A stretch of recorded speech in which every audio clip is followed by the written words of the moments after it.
Oh.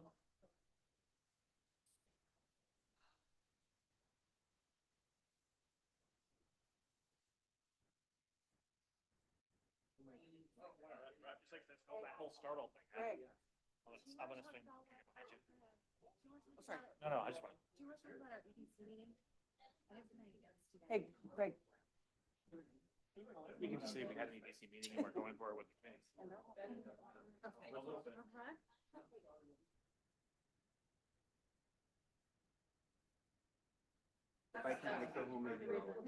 The what? So you want to, so I forgot about that. You want to take EDC? Oh, the whole meeting tonight. Oh, okay, that's fine. Okay, And that's the fine. committees are Just let me starting, know. subcommittees are meeting now. Okay, so. Yeah. Yeah. No, that's okay. If you have to leave, just go. That's fine. Don't leave your backpack. Go ahead, go.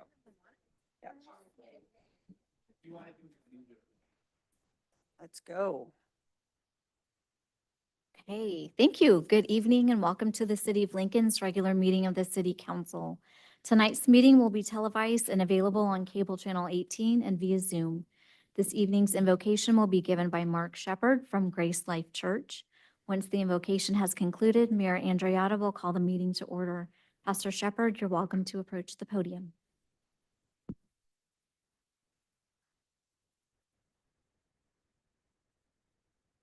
Thank you for that. And if everyone can bow their heads, please. Heavenly Father, we thank you for this day, and we thank you for our mayor and the city council members and officials represented today. And concerning the business matters at hand, may you give them grace and wisdom as they move forward to continue to build and strengthen the city of Lincoln and all the local citizens that they represent. And Father, we ask you for your grace and favor upon each and every one of them. In Jesus' name, amen. Thank you, Pastor. Appreciate you being here. Thank you. Thank you. All right, welcome everybody to the City of Lincoln 2025 regular meeting, City Council, Lincoln Redevelopment Successor Agency, Lincoln Public Finance Authority. Today is May 27th. So I'll call the meeting to order and let's do the Pledge of Allegiance. And our treasurer is going to lead us tonight.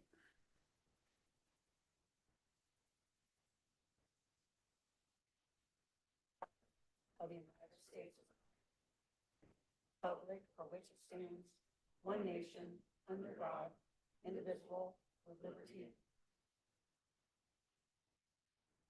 Thank you for that.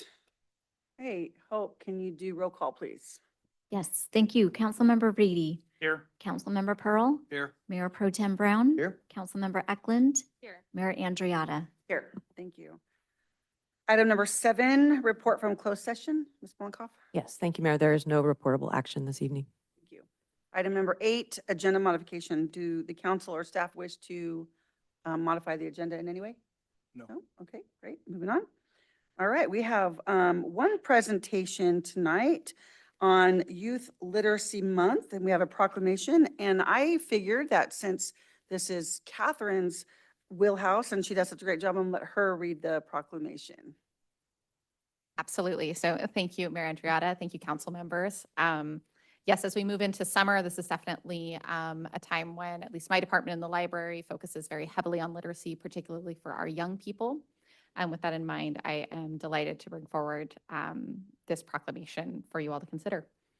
And so this is a proclamation of the City Council of the City of Lincoln recognizing June 2025 as Youth Literacy Month here in the City of Lincoln.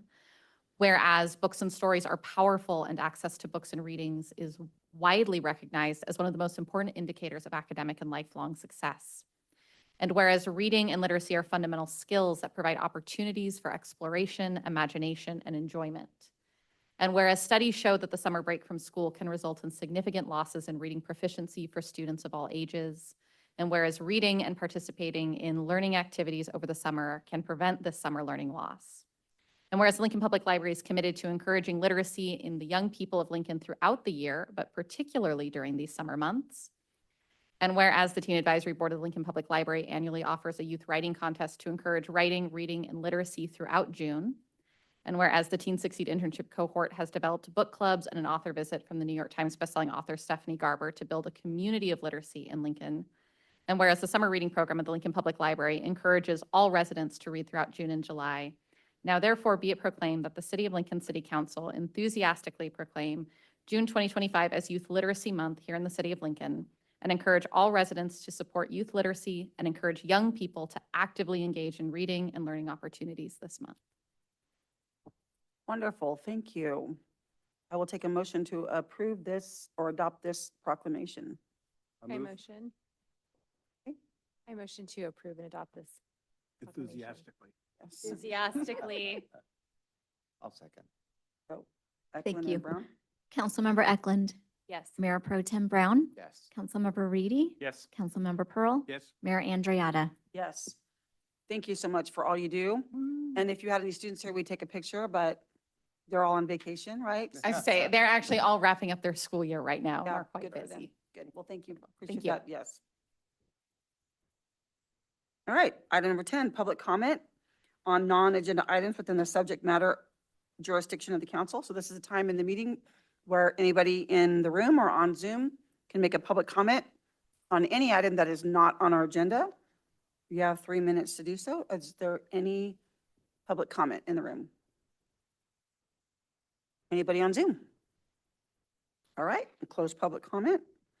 And we will move to item number 11, our consent agenda. These are generally passed with one motion.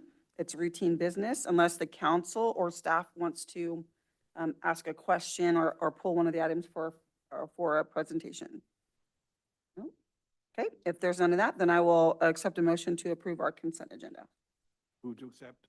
Second.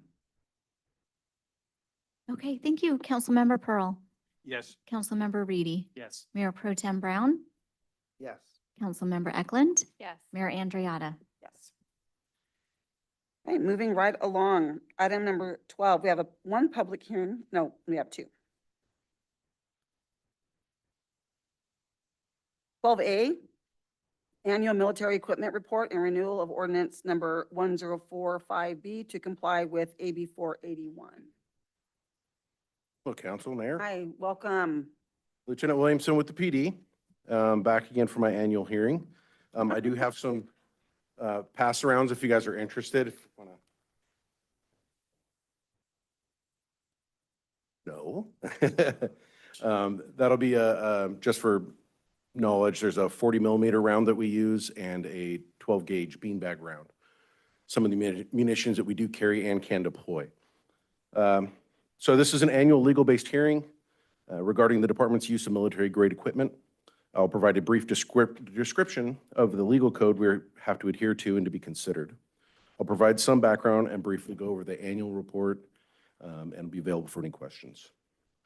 Back in 2022, Assembly Bill 481 was passed requiring law enforcement agencies to obtain approval from the agency's governing body prior to purchasing, raising funds for acquiring military equipment, using military equipment, or collaborating with other law enforcement agencies regarding the deployment of military equipment. The bill also requires us to publicly produce our policies and procedures regarding the equipment in an annual report, which we do so online. Within those requirements, we're required to have a summary of how the military equipment was used and the purpose of its use, any complaints or concerns received concerning the use of the equipment, results of any internal audits, any information about violations of the military equipment use policy and actions taken, the total annual cost of each of the types of equipment, the quantity possessed of the military equipment, and if we intend to acquire new or different. And finally, we have to have one well-publicized public hearing regarding the equipment, all of which we have provided to you further and have completed all of those tasks, feeling that we have complied with these requirements and believe the requisite findings can be made to renew the ordinance 1045B. A summary of the report would be for the year 2024, we did not deploy any military munitions during the calendar year. We did have 112 drone flights, which you have the the attached flights with you, flight time, distance, operator, all that information's in that listing. We had no complaints or concerns raised, so we, with that, had no violations observed also. Further equipment is a kind of a, with federal requirements about not having certain aid or countries producing drones, kind of makes it a shifting process on which drones we continue to purchase or not purchase. So that's kind of a moving target. We're trying to purchase, obviously, American-made drones, but the price on that is substantial. So we're trying to navigate that the best that we can, to have the best equipment that we can, to provide the best service that we possibly can. Any questions about the munitions or anything else? All right, thank you for that. I really appreciate it. Any questions from council? No? Okay, well then we will open the public hearing. And is there anybody with testimony on this item? Anybody on Zoom? No, okay, close the public hearing, come back.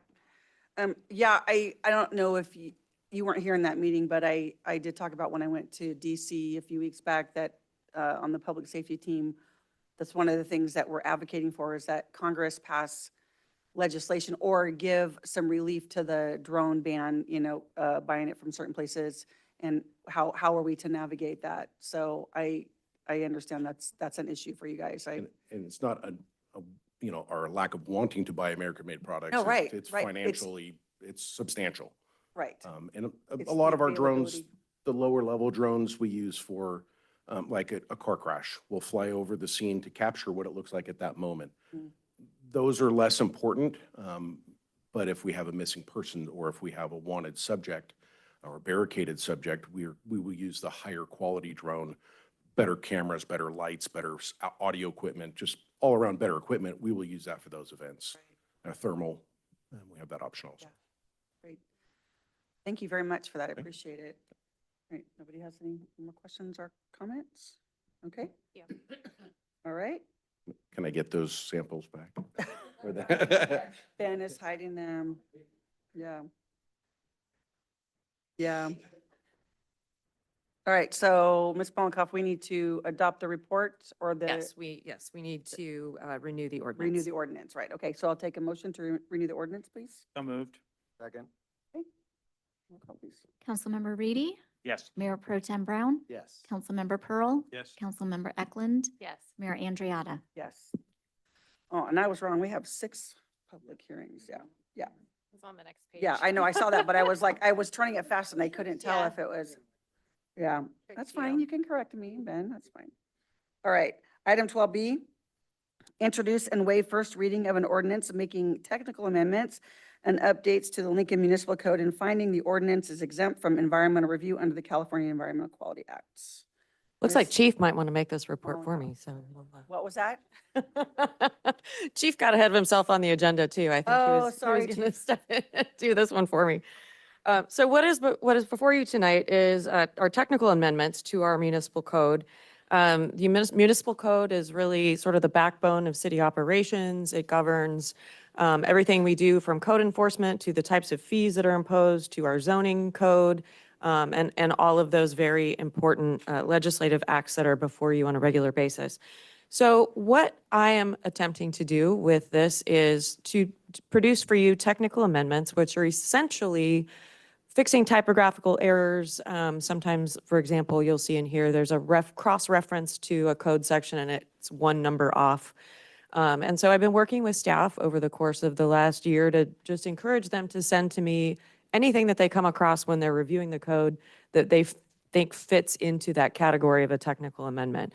And I want to say an extra special thank you to Sam Russell, my former city code enforcement officer who has since moved up to the second floor building division, but he was very helpful in actually reading through the entire code and highlighting recommendations that he was making to me for consideration for this amendment. So he was a great asset to have on the team.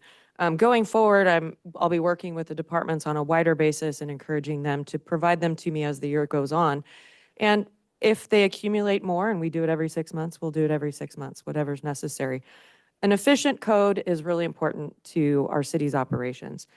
And so just kind of flying with that, a high view of what's here. Most of the revisions are exactly that. It's changing an internal cross-reference to make sure that it's cross-referencing to the right code section.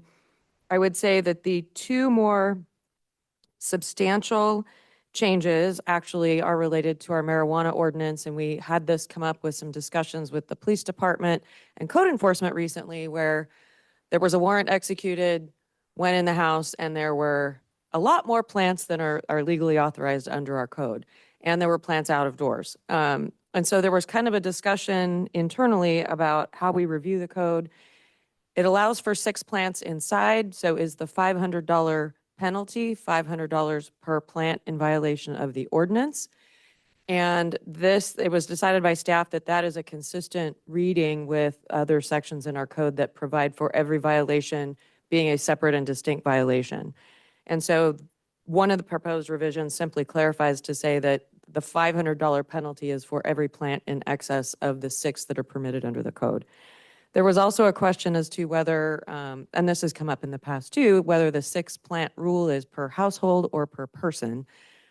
Because we've had a lot of incidents where the residents are very creative and give us, lease agreements for the 30 people that live in that house, and that's why they're able to have 180 plants or whatever it is. So the technical amendment that is being proposed is that it clarifies it's 6 plants per household, not per person. And with that, there's just some minor technical changes regarding the skate park. I think you saw in the staff report, we're just deleting a reference to McBean since it's no longer at McBean. Once our new skate park is beautiful and open at the community center, we'll be revising that ordinance again to make it consistent with that. And then just one typographical error in my report. If you look at section 5 of the ordinance, the box where it says 3rd violation within 1 year, there should have been a $sign there in front of the 500. I think it was there because I looked at a previous version of the staff report, but we were kind of going back and forth about whether we redline changes or don't redline changes, and I think it just got dropped. So with that addition of that $sign in front of the 500, I will return this to council for any questions, and following that, I'd ask that you open a public hearing for the public to be able to chime in on this one. Great, thank you very much for that. Any questions or comments from the council first? Just one question. Do you think it would be coming back every 6 months or so, unless it's an emergency, obviously? Correct. So the plan is, it's just as a matter of good housekeeping. I certainly did this in Santa Maria when I was there previously and just haven't been able to get around to it until this year. And so I hope to make it at least annual, and then it can be more frequent if necessary. Yeah, no, I just appreciate how thorough you are and appreciate the fact that you have the time to do these types of things so they don't pile up, and how important specific policies and ordinances are for situations like that with, plants. And it's important to know the specifics and have that really clear to us and for all the residents. So thank you. Well, and really, it just always, things are always changing. So I can't imagine there's ever going to be a time where you don't have to adjust something. Appreciate the time that you put into this, and helps us to. Yeah, I particularly appreciate the clarity on the marijuana plants. That's important, yeah. Yeah, thank you, yes. 6, yes. 100. First, yes, yeah. All right, let's open the public hearing. Anybody in the room would like to make public comment or testimony on this? Anybody on Zoom? Oh, go ahead.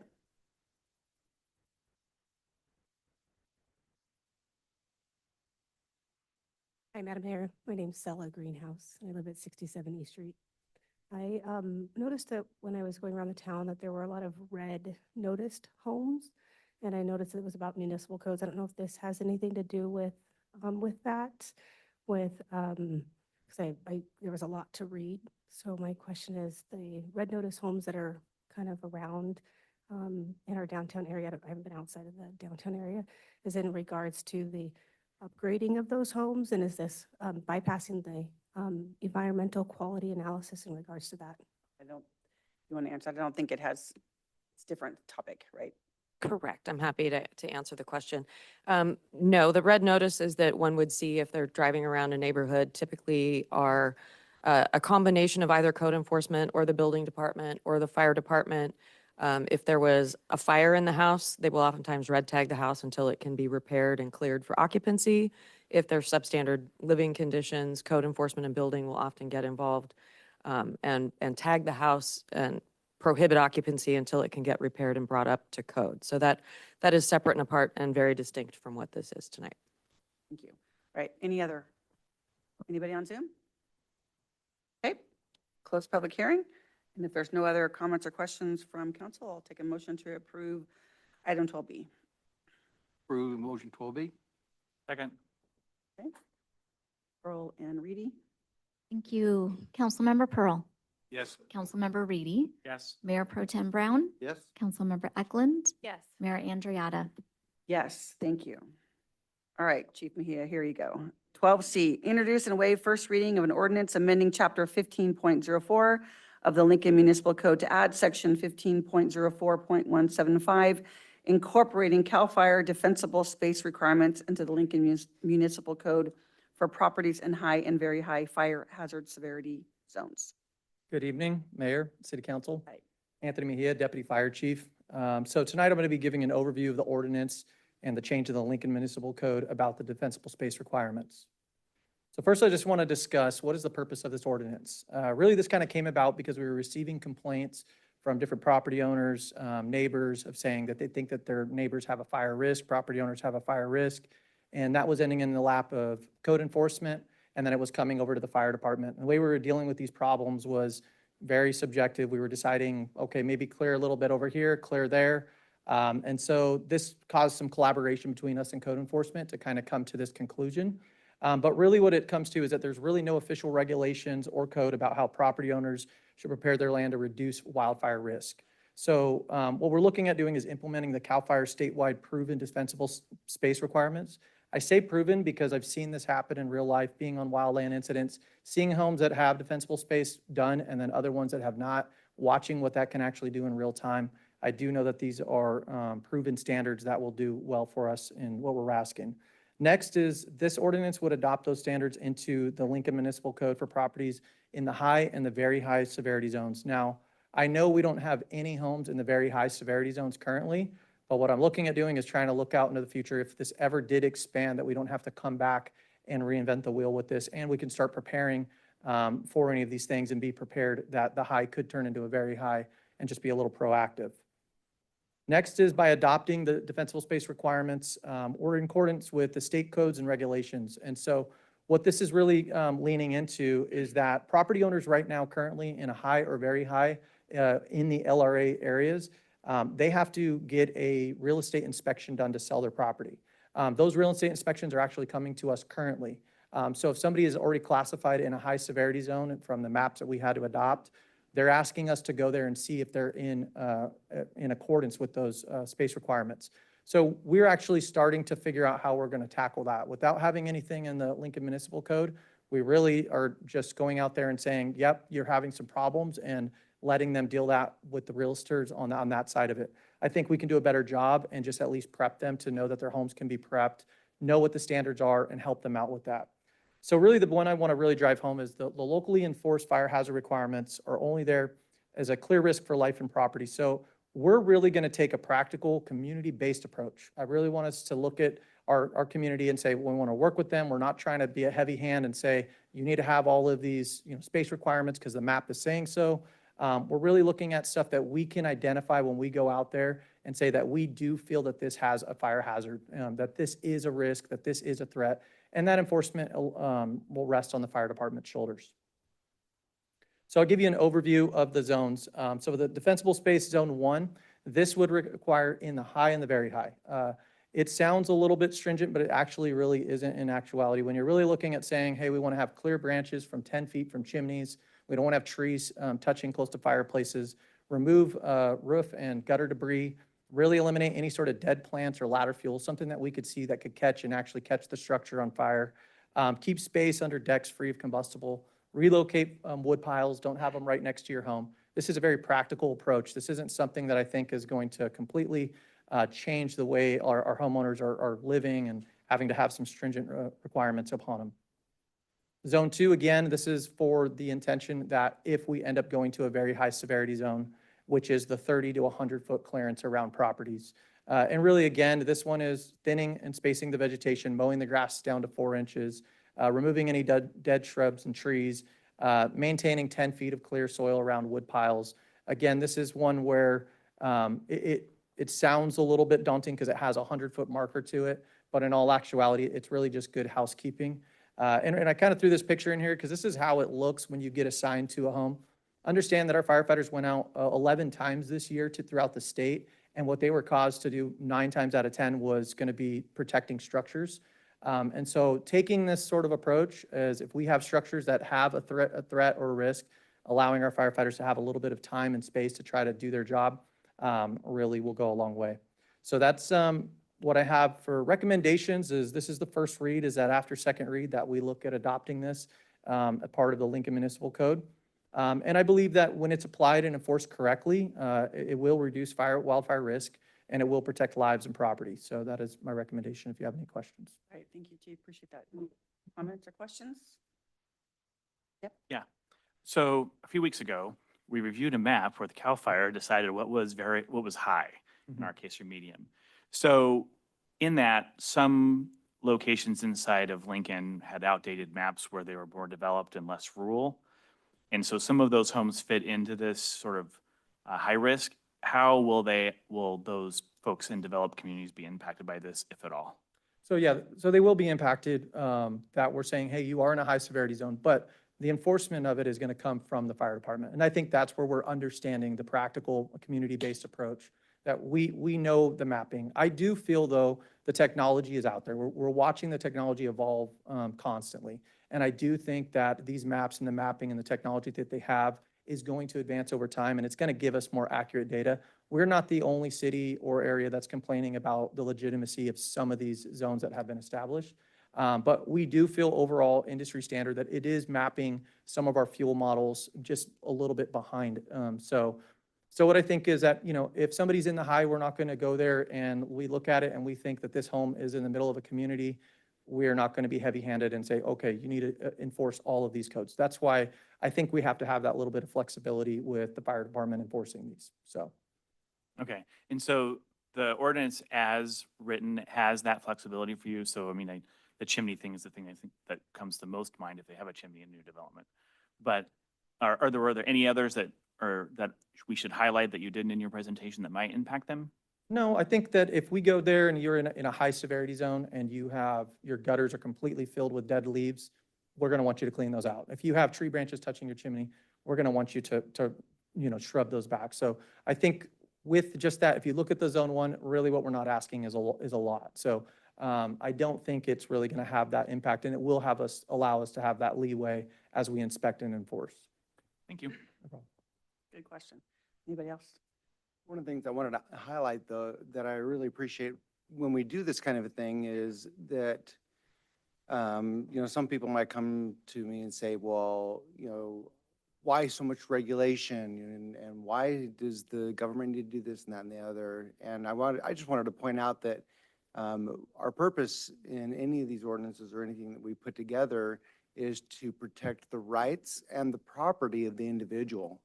And so where one person may look at this gutter full of leaves and be like, well, I don't want to have to be forced to do that. Well, the neighbor, to protect their rights or property, from fire or incidents. And so when we take a look at any of these things, that's what we're doing, is we're making sure to do that. So I appreciate your time Absolutely. and effort on that. Councilmember Pearl. Chief, what's the enforcement capability that the department or the city has if you come across something in the high severity area? Currently, I think that's going to be uncharted territory for us to work out.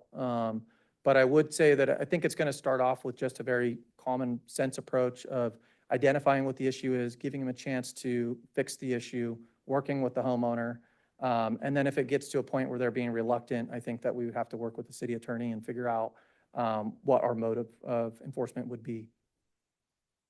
And what we've done in these types of situations, for example, with the marijuana ordinance, other types of the social host ordinance, is we will work with our law enforcement partners and we will work with fire. Typically, they will go out, do the inspection, and then code enforcement will be creating a case, and then code enforcement will work the case through to completion for final approval and sign off by the department. And then if things go sideways, as the city attorney, I have the ability to prosecute our municipal code. Hopefully, it never gets to that. Okay, so I'm gonna take this from the other perspective. I completely support this, and I think it's a good policy, and I think we should do it. And so the question was asked, how do we enforce it, which we have a clear system for that. Sometimes we have, and right now, I'm not speaking of anybody because we have great people on our staff, but people come and go, we hire, and people leave and retire, whatever. And whoever is going to be the inspector or the fire marshal or the fire chief, whatever, not you, chief, but whoever. Sometimes we have personalities that have a little bit of a power trip. And they might come to a home and they've done everything that they possibly can to be in compliance and it's safe. But this particular person is going to make it really hard for this homeowner when they've already complied. You can't predict that, right? And I just want us to have the conversation that if a homeowner's doing their best to be in compliance and they want to follow the ordinance and they're trying to be safe, that we be careful that we don't have anybody on our staff that's going to be very heavy, like you use the word heavy-handed. We're not going to be heavy-handed. We want them to comply. We want them to follow the ordinance. I'm just concerned, as with any situation, where we have personalities that might come in that want to have their little kingdoms and just be jerks to people. And I'm not interested in that. So I don't foresee that, but I also have been around a while and I know how human personalities can be sometimes. So you don't even have to answer that, Chief. I just wanted to take it from the other side. Yes, we can enforce it, but we also don't want to be super heavy-handed just because someone has a power trip. Absolutely. Okay, Agreed. thank you. Okay. I sort of see this as, correct me if I'm wrong, just a starting point. So we're just looking forward and being proactive and sort of getting a little organized. And this is going to kind of mold and shift as we navigate through these uncharted territories. That's sort of what it is Yeah. at this point. Yes. Exactly. And I think to the mayor's point, what is great about this ordinance is it actually establishes objective standards that are written down and that it isn't a matter of, one officer from one department, another officer from another department having different interpretations and laying down different conflicting rules. I appreciate that. Good. Yeah. All right, let's open the public hearing. Are there any testimonies on this item? Yes, ma'am.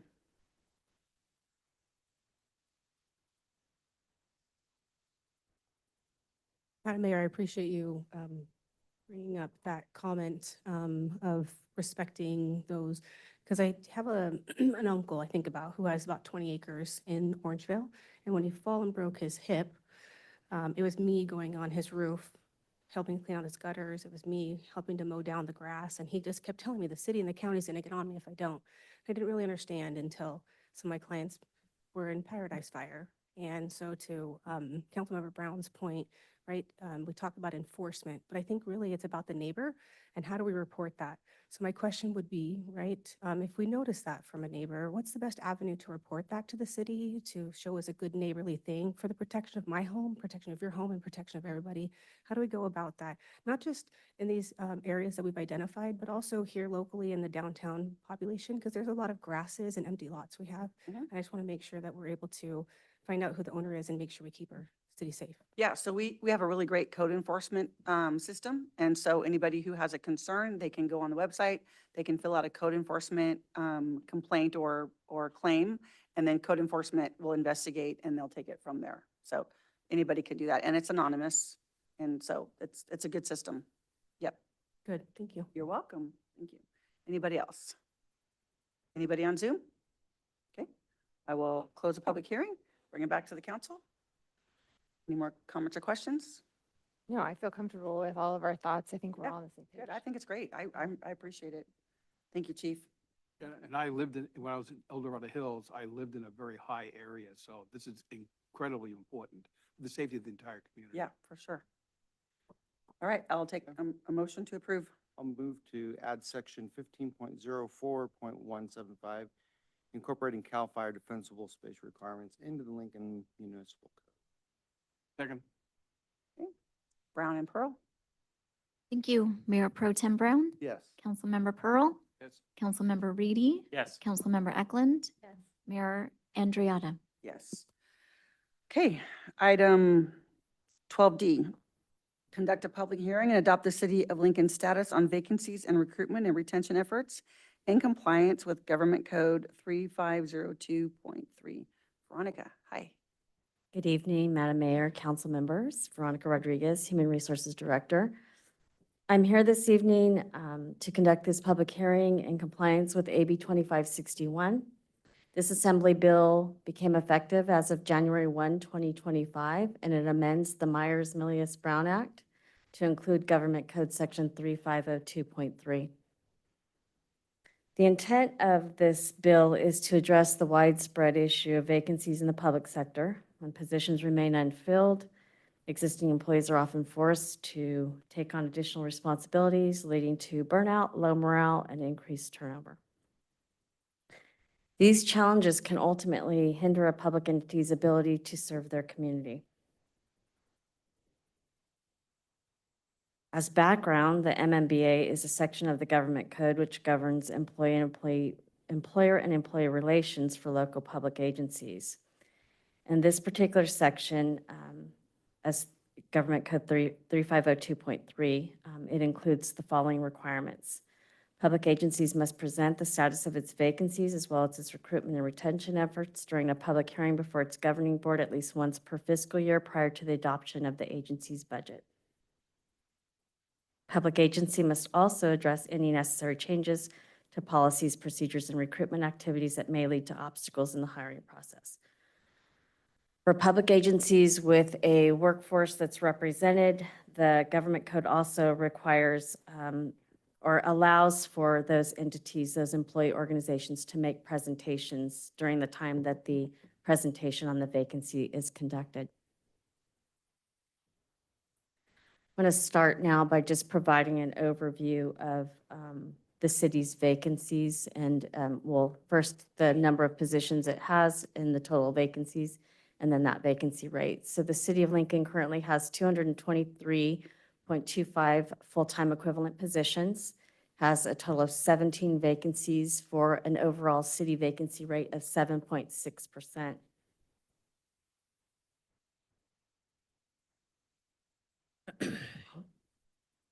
These positions, as you can see here, are or the vacancies are distributed amongst 7 different departments. So we have a total of 17 vacancies, and some, departments as listed here don't have any vacancies at all. By employee group, we have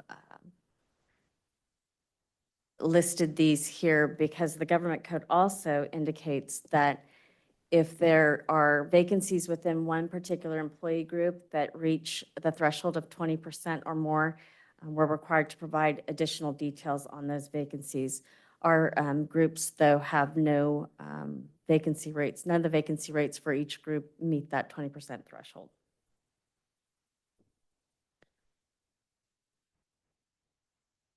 So as I mentioned, we have the vacancy rate overall is 7.6%.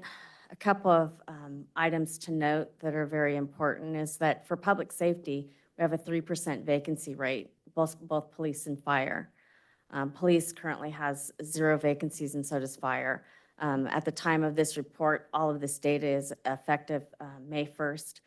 We did have 1 vacancy in police and that has since been filled. Which one was that, Veronica? It was a dispatcher position. Okay, great, Yeah. awesome. Mhm. So there also it's important to note that we have a 3% vacancy in Public Works despite them having the largest number of positions. And if you could see there, the Public Works has 67 positions with 2 vacancies. They're really good about filling their positions. So we're real proud of the Public Works group for taking care of that.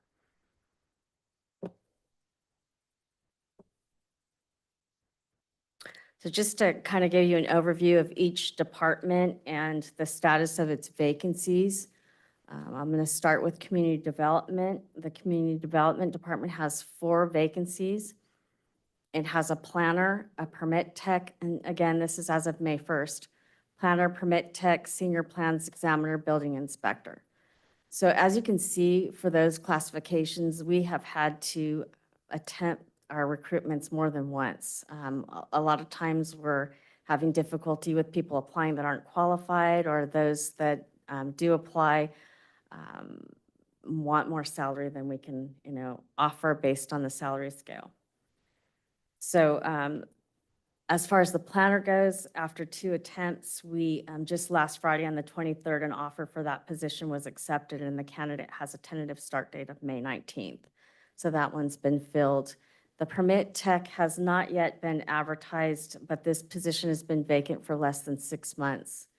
The senior plans examiner, we've recruited for that position twice and have only received 3 applications.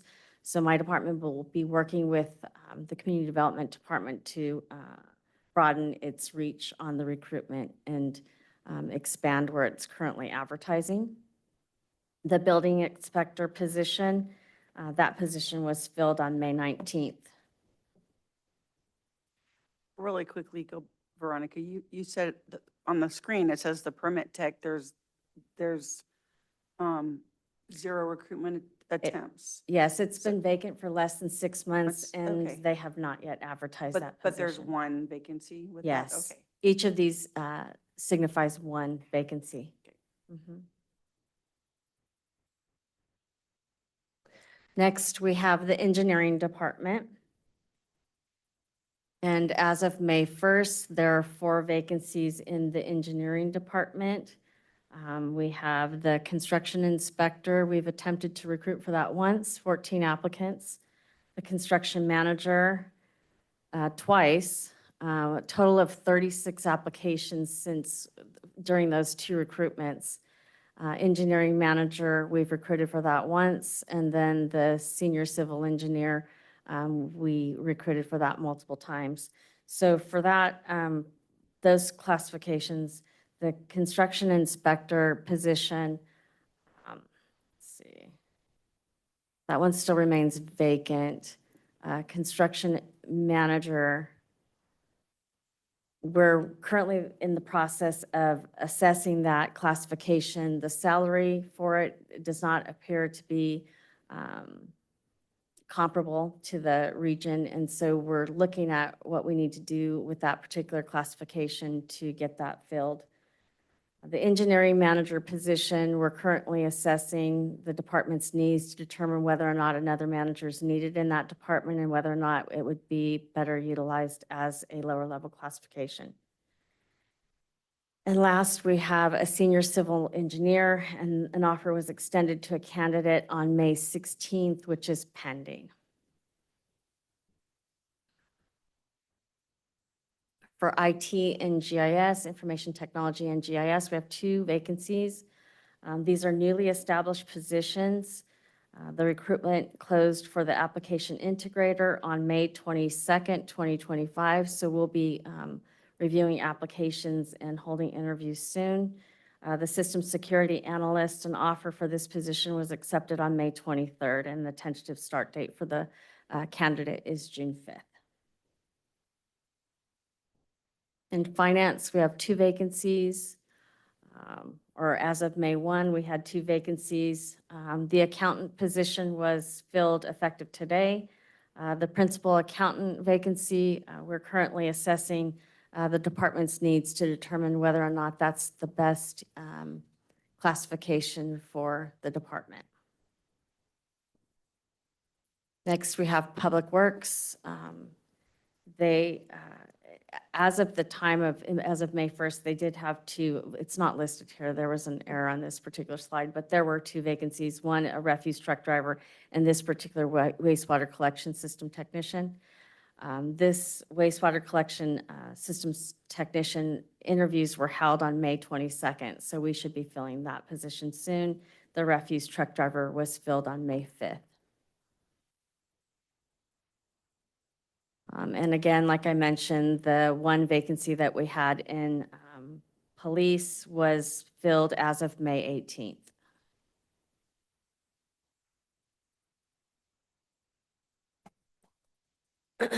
This bill also requires cities to report out on any factors, any policies, procedures that they've created that create obstacles in the recruitment process.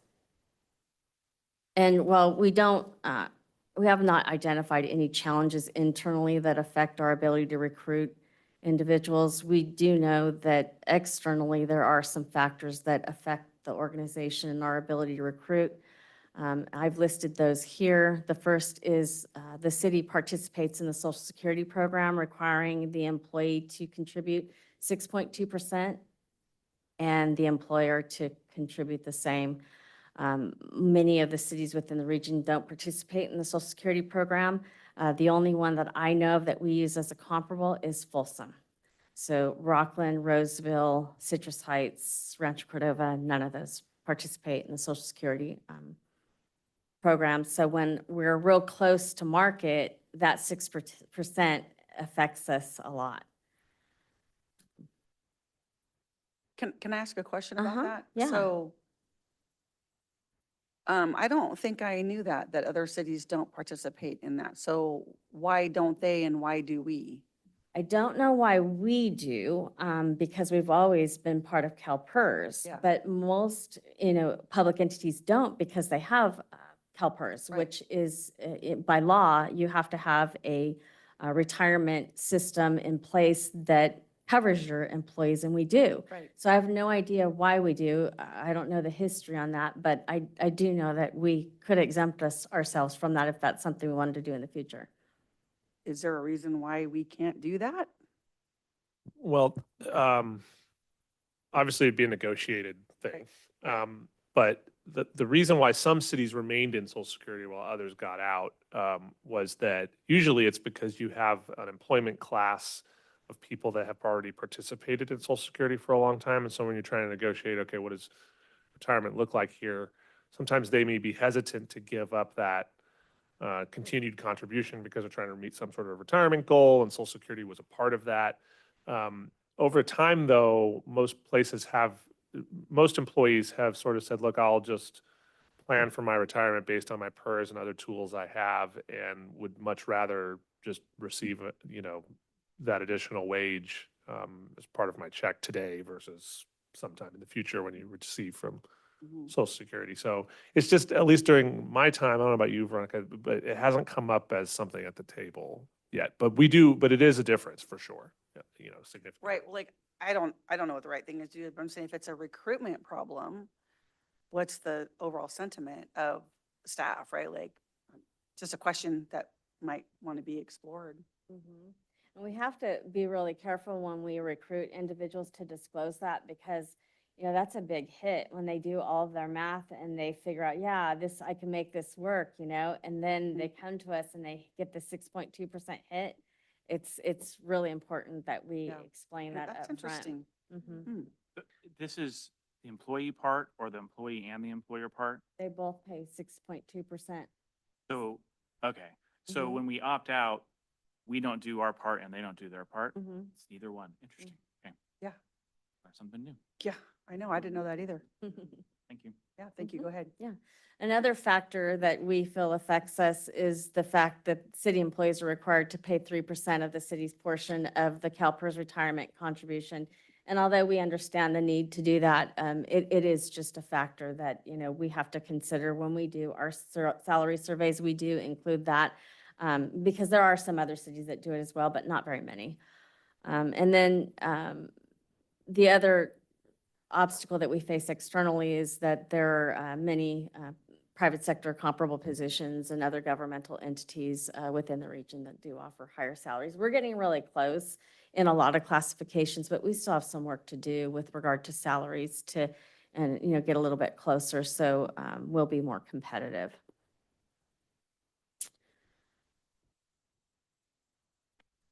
All right, so I'm going to move on now to retention rates. This chart provides an overview of the retention rates for each of the departments. This period that's covered is May 2024 through May 2025 as well. And it also includes the city's overall retention rate. So you could see that our retention rates range from 67% all the way up to 100%, with the city's overall retention being 92%. And then according to the data from the U.S. Bureau of Labor Statistics, a good retention rate is between 80 and 85%. So we're doing very well there. Full disclosure, public entities usually do well, so better than private entities. So that's where we kind of have a leg up on that. And so this concludes my presentation on the city's vacancies, recruitments, and retentions.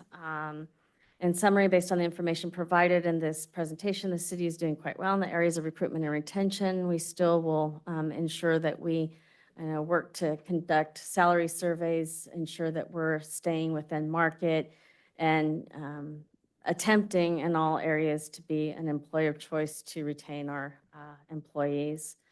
And we ask that after the public hearing that you adopt the findings of this report. Thank you, Veronica. I really appreciate that. Just hypothetically, if we didn't pay into the Social Security, how much is that a year? Like, Oh. come on, math man. 6% of our total burdened salary cost would be the city's savings. And then obviously the same roughly for each individual employee. If we're gonna, at some point, if we're gonna like kind of dive into that more deeply, we're gonna have to do a little bit of research. It's my understanding at least is it's not quite as simple as you're out. No, yeah, I get that. Typically what is required is even though we have CalPERS, in fact, I worked a previous agency that wasn't in Social Security, and the way that they removed themselves was they created a separate sub-in for what is Social Security that just happened to be much cheaper. And so there was no benefit shift or change, but we'll have to do a bit of Yeah, work just if we want to curious. explore that more. Anita was reaching for her microphone. Do you have? No, I was gonna say the same thing he did, that it's just 6% of the total wages, but. Yeah, yeah. No, I get that. I just wanted you to do the math for Yeah, me. so- no. You You know, I can't do math in my, Yeah. I'm wearing my other hat tonight. I It's can't do math. sorry. millions of dollars. Yeah, that's crazy. Okay. Is that the same thing as joining a risk pool, or is that something totally different? No, yeah, that's different. That's insurance. Oh, okay. Do we have any idea, you don't have to answer this either, but just like a roundabout estimation of the percentage that we're off or lower than private sector or higher salaries right now? Like what that gap is? It's really tough for us to comp those because there's so many private sector comparables and there's only really a handful of cities. It's not one. But I would say, we could speak anecdotally, like, for example, one of Vin's young engineering professionals or even seasoned ones, I would imagine that they would demand, what do you think, Vin, a 20% higher salary in most private firms? You're more aware of the market than me, but that'd be my guess. Yeah, it's very difficult to compare. Of course, the private sector can make decisions a lot faster and be a lot more responsive, right, to the economy. I think 20% sounds about right. Of course, when I was public works director for another entity, another county, I really had to tout the benefits of working for the public sector, namely all the perks, all the benefits, right? Some of the entry-level public works crews, their salary is actually the same as someone who works at, fast food retail like In-N-Out, but they don't have all the benefits in terms of, right? So it is very difficult to compare. But those who do choose to join the public sector, they're well aware that it's a potential to build a career. It's not just getting in.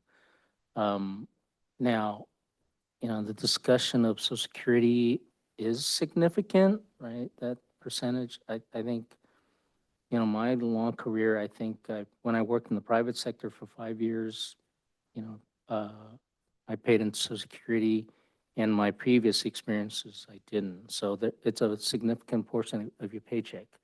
And with some of the newer, younger folks that we're recruiting, they look at the take home, right? They're not thinking, okay, I'm going to get PERS and Social Security when I retire 30 years from now or something like that. So it's a good discussion. Few people do think that way at that age, I think. But Yeah. so two other little quick things that Veronica, I just want to throw some kudos over. So one of the things Veronica's team does in sort of really regular market looks at almost every position is we on the finance side care way more about what's the full package.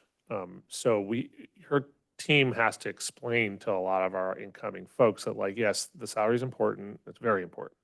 But you also have to understand, here is what you're receiving as a significant benefit of being in the CalPERS system.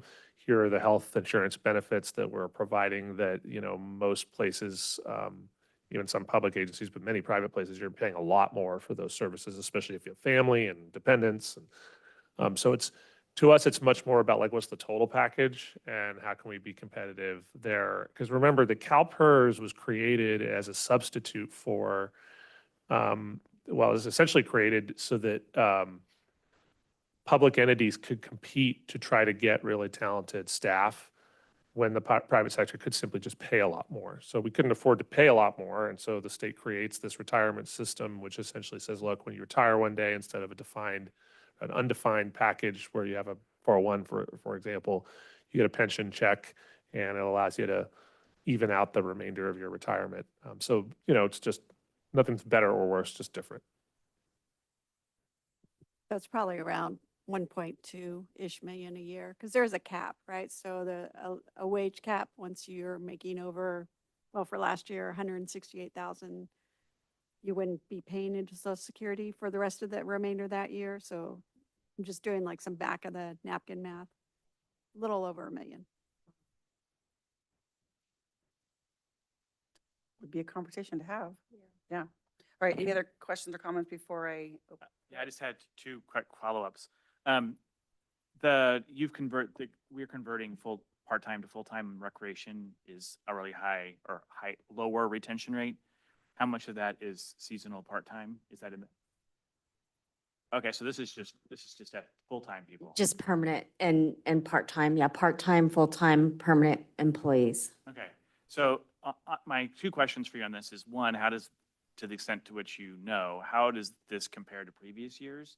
And two, how does the 92% compare to other public agencies in the region, other cities, for example? As far as retention rates go, none of the cities that I looked at who have conducted this hearing on this, associated with this bill have done the retention rates. They've talked about retention efforts, but they've not calculate retention rates. So I don't have a number for that. I'm looking to see if they ultimately do disclose that. So I don't know. I know with the vacancy rates go, we're right there with Roseville, Rockland, Folsom. We're at 7%. I think Rancho Cordova is at 8%. Roseville's at 7%. Folsom's at 7.8%. But I don't have their retention numbers. Okay. They're not as forthcoming, it sounds like. It doesn't. And this is the first year we've actually looked at this, so I don't have data from previous years to compare to, but we definitely could do that to just see where we stand now and just start, trending it. My other question is just trying to, you had one of the charts, vacancies by employee groups, and it was 64.25 of the 200 and some. What makes up that group versus the rest? Why were they called out in that particular spreadsheet? For the employee groups? Yeah. Let me, Sorry. no, it's. I think it was your second chart.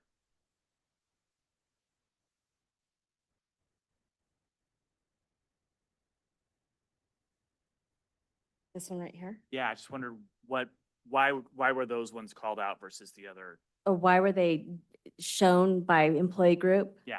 Because the bill requires additional data be provided for vacancies if any of those particular groups has a vacancy rate of 20% or more. So the code requires that you call out these 1, 2, 3, 4, these 8, essentially.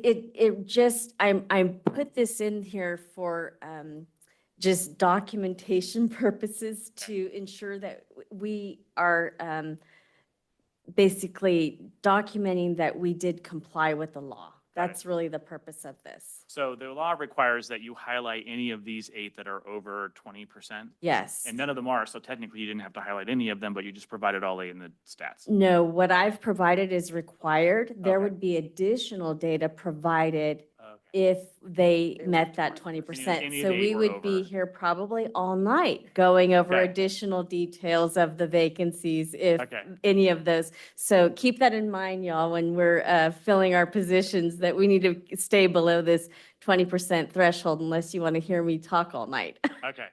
And those 8 groups. Yep. Yes, those are Okay. all of our employee groups that Okay. that city employees belong to. Okay, so like an organized labor. Yes, those Got it. are our 8 labor So if organizations. we had 9, there'd be 9 on the list. Yes. Got it. They're all there, Got it. all of them. Thank you. Now I got it. Well, let me just say this too. I mean, you can sit down, Veronica. I don't have a question. I just want to That's make a okay. comment that when I first started, and Christine can correct me if I'm wrong, we had about 150-ish or so employees. And it was bare bones and it was hard. You would know that too, because you were here before I me, right? was. Mhm. And so to now that we have over 200, way over 200, and there's just a few vacancies, I mean, that is so good. It is really good. And we are productive and we're getting things done and we're providing services and don't have to hear anymore like, well, we just don't have the staff to do, you know. I'm so proud of all of this. And so the data is great and you complied with the law, but I look at this and go, yay, like Mhm. we're doing so good. Mhm. Yeah. Yeah, so- to kind of put that in perspective for you, I was looking at how many recruitments we're conducting. It looks like we're conducting over, I think it's about 50 recruitments a year. And,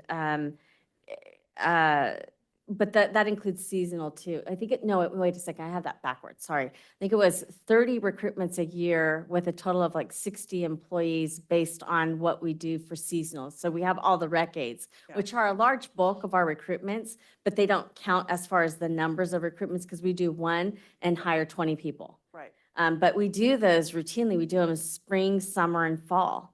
So, I mean, it's a lot, including the full-time employees that we recruit for. So we've brought a lot of individuals in. So even when the market's struggling, like for police officers and dispatchers, we're still being able to recruit police officers without, giving retention bonuses. We're able to recruit dispatchers. It's becoming a little bit more difficult. Like we're noticing now that we're having to pay a lot of the higher above minimums. And we went a few years without having to do that, but we're starting to see that again. I think it has a lot to do with minimum wage increasing. Mhm. Yeah, it's just the Cost of cycle, but living. I just, my overall point is we should be proud. This Yeah, we is- are, this And is- yeah. if you want to feel a little bit more proud, we didn't include it as part of this presentation, but in the past, one of the things that she's done for my office is that we did sort of a not fully comprehensive, pretty comprehensive per capita of employee to size of community served to get an idea about like, where are we at in terms of like manpower against the number of people we are expected to serve daily. And we were in the lowest quartile, maybe even, it's been a few months since we did that report together, but I remember being pretty proud that although we have like a long ways to go, that we get a lot done with, a fraction of the employees that another community of comparable size has Yeah. right now. We're really, really efficient. Very efficient. So good. Thank And you. I think these Veronica. retention rates are amazing too. They I are. mean, They're so great. They're amazing. yeah. Awesome. Very good. Okay, let's open the public hearing. Would anybody like to make a testimony on this item? Yes, ma'am.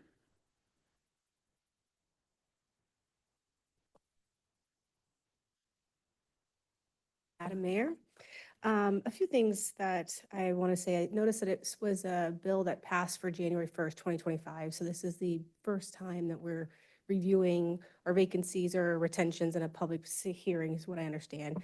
And so I'm really grateful for that. I know that in the years come as we start doing this, we'll see that number and be able to see it within others.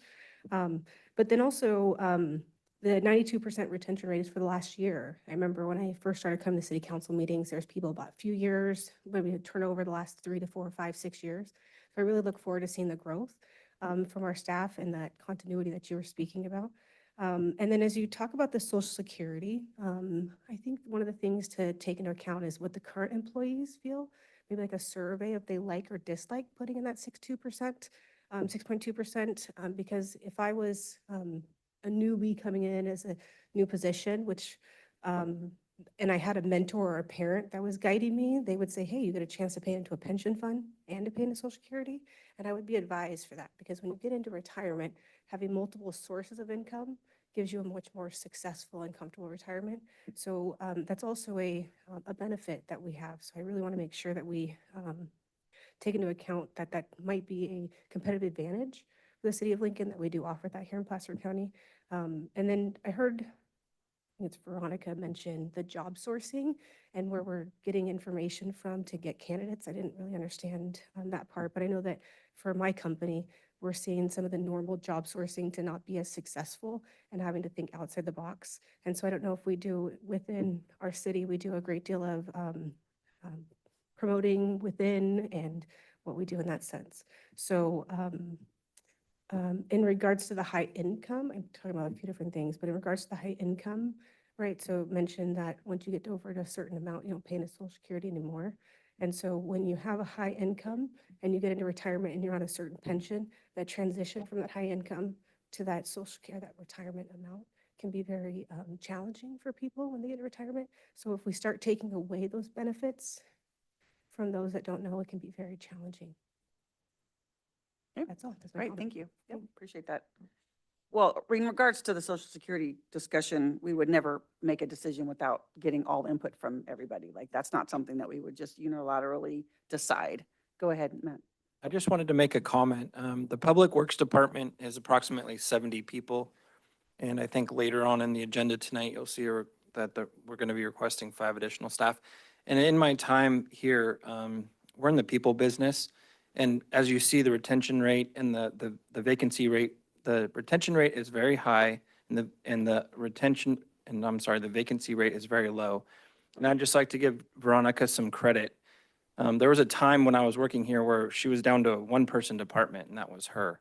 And I had talked to Sean and pleaded, said, hey, Veronica needs some support. And now she has support. She has Claire, she has Sam, she has Kristen. And we're just getting exemplary internal customer service. It's not something you see on the outside, but just our Public Works Department can operate at a very high level because we have just significant support from our HR department. So I just wanted to make that known because a lot of times that goes unsaid, and we're just very thankful for the service we're getting from our HR department. Yeah, Veronica and her team do a great job. Thank you for that, Matt. All right, any other testimony? Anybody on Zoom? We do. Thank you. Awesome. I'll go ahead and unmute Antonia Verga.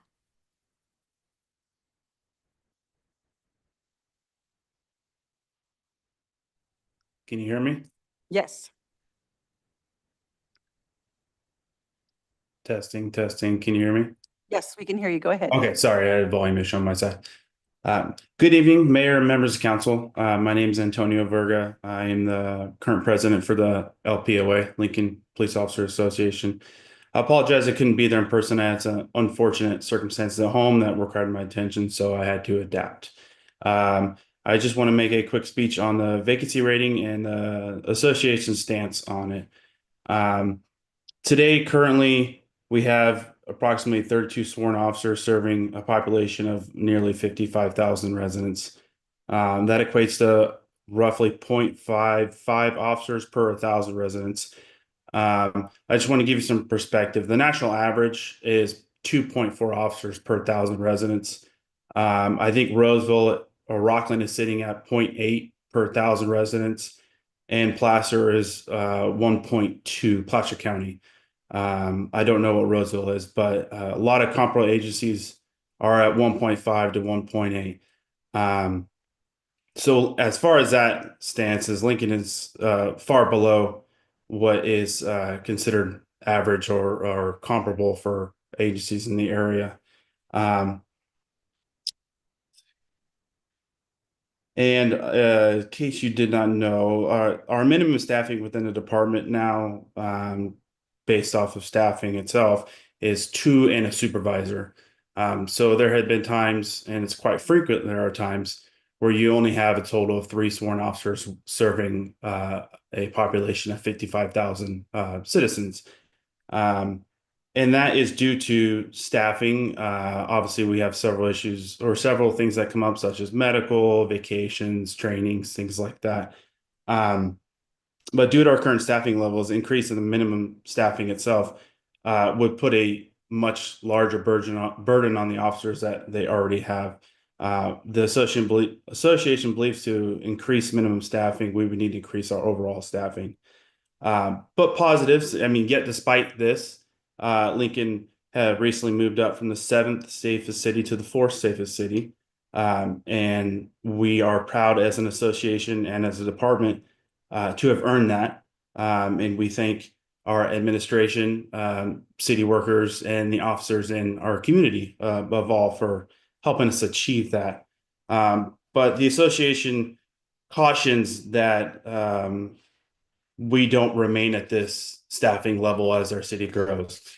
We are asking the city to invest in a long-term staffing plan that would reflect Lincoln's current and future needs. It's a plan based on standards, national standards. Our city is growing and our police force must grow with it. We're concerned that the city will outgrow the department.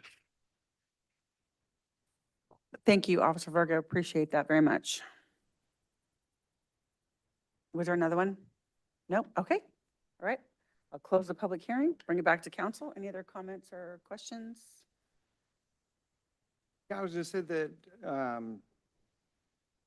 one of the things that I like to draw attention to is that our community as a whole, and one of the reasons that I feel like our percentages are well within range is because of how we've built our community, right? Where it's we like to pride ourselves on it's a small town feel, you know, it's a very safe place. We have such a good community with that some of this retention is, I think, is due to the community and whatnot. And so I just wanted to point that out. Well, I think we all agree that as the city grows, we're going to need more officers. Like that's a given, right? And we'll get there, and it's on our minds, and it's not something that we're oblivious to, you know. So- Yeah, I feel like we talk Yeah, about go- that all the time. Yeah. Do you go want me to ahead. address that? Yeah. So totally appreciate Antonio's comment. A couple things about it. First of all, that taking national standards as they relate to what is an appropriate amount of sworn officers to have to effectively police a city was a very normal thing. If you go back 20 years ago, the standard for the longest time was 1 to 1,000.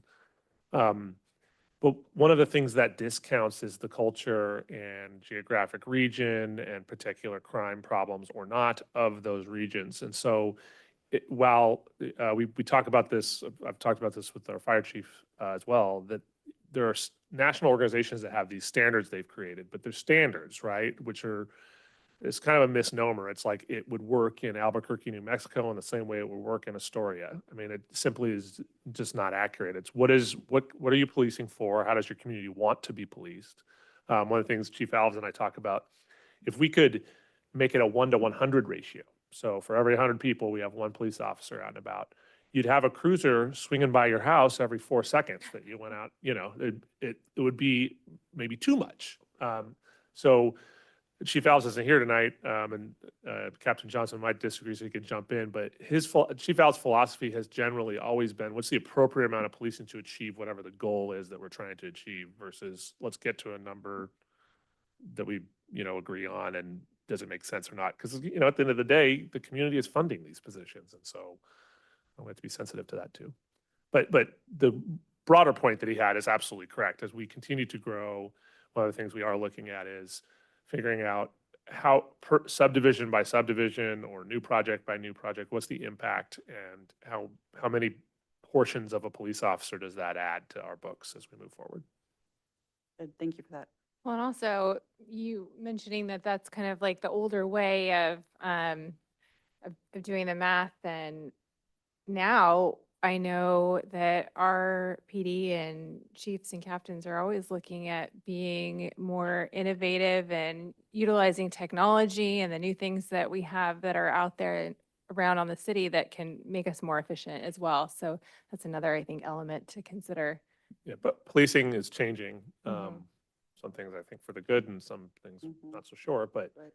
yeah, the way they do their job is going to change. The types of crime they're going to deal with regularly are going to change. I wouldn't be surprised if in 5 or 10 years you have a whole division in many departments that already exists in larger places. It's just straight up cybercrime problems. Mhm. 'Cause there's so much of that they have to deal with now versus go back 30 years, it was a lot more of, routine crime, people breaking into. Right. So, yeah, it's always changing. Did you have anything you wanted to add to that? Okay, great. Thanks. Just want to give you an opportunity. Great. Okay, so I've closed the public hearing and now we'll take a motion to approve item 12D. Do you need action on this? Yeah, we have to accept it, yeah. I'm going to echo Matt's comments and thank the HR staff and the whole team for the Yes. excellent job. And I'll move to approve. Second. Okay, roll call, please. Thank you. Councilmember Reedy. Yes. Mayor Pro Tem Brown. Yes. Councilmember Pearl. Yes. Councilmember Eklund. Yes. Mayor Andriata. Yes. Great. Thanks for that, Veronica. I really appreciate that. It was excellent. Okay, item 12E, conduct a public hearing and adopt a resolution approving the tentative subdivision map for the proposed Heartland project and waive full reading and introduced by title only an ordinance approving a development agreement between the City of Lincoln and Edward Johansson, DBA Heartland at Hidden Hills. Hello, Michaela. Hi, how are you all? All right. Good evening, Mayor and council members. Michaela Noble, Associate Planner with the Community Development Department. The project we have before you tonight is the Heartland at Hidden Hills project. The applicants are requesting the approval of a tentative subdivision map and adoption of a development agreement between the city and the developer. The proposed project consists of 10 acres within the Village 1 specific plan area. The project site is located within the Hidden Hills community south of Oak Tree Lane. And on the map, you can see it highlighted in red. Other Village 1 projects that have been approved include Esplanade at Turkey Creek, Auburn Ravine Estates, Turkey Creek Estates, the Waterfront, Hidden Hills, and most recently, the Stardust Project. Here is the proposed tentative subdivision map for the Heartland project. The map features 14 residential lots and open space lots. Residential lot sizes range from approximately 5,500 square feet to 54,000 square feet, depending on the site's topography. The site can be accessed via Silverado Trail, which is part of the Hidden Hills project, and Base Camp Court. To kind of give you a better idea of the Heartland's project relation to the Hidden Hills project, we have an image of both projects here on screen. So just to orient, we have Oak Tree Lane on the north. That extension is being built currently by the Hidden Hills project. The north-south road listed is Silverado Trail. This is actually part of the Hidden Hills project and is being built right now. And this road serves as the primary access for the Heartland at Hidden Hills project, which is outlined in pink.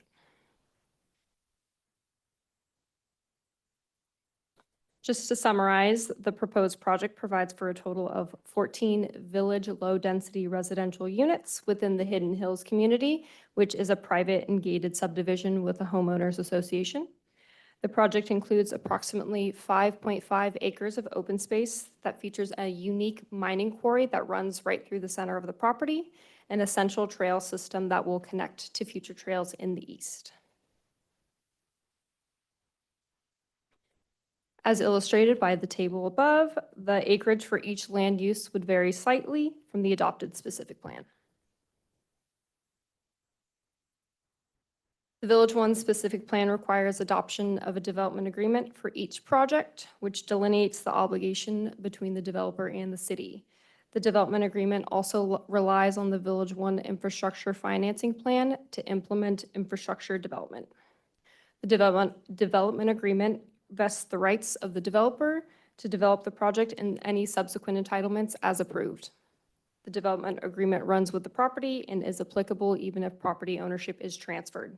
The term of the development agreement is 20 years after the effective date.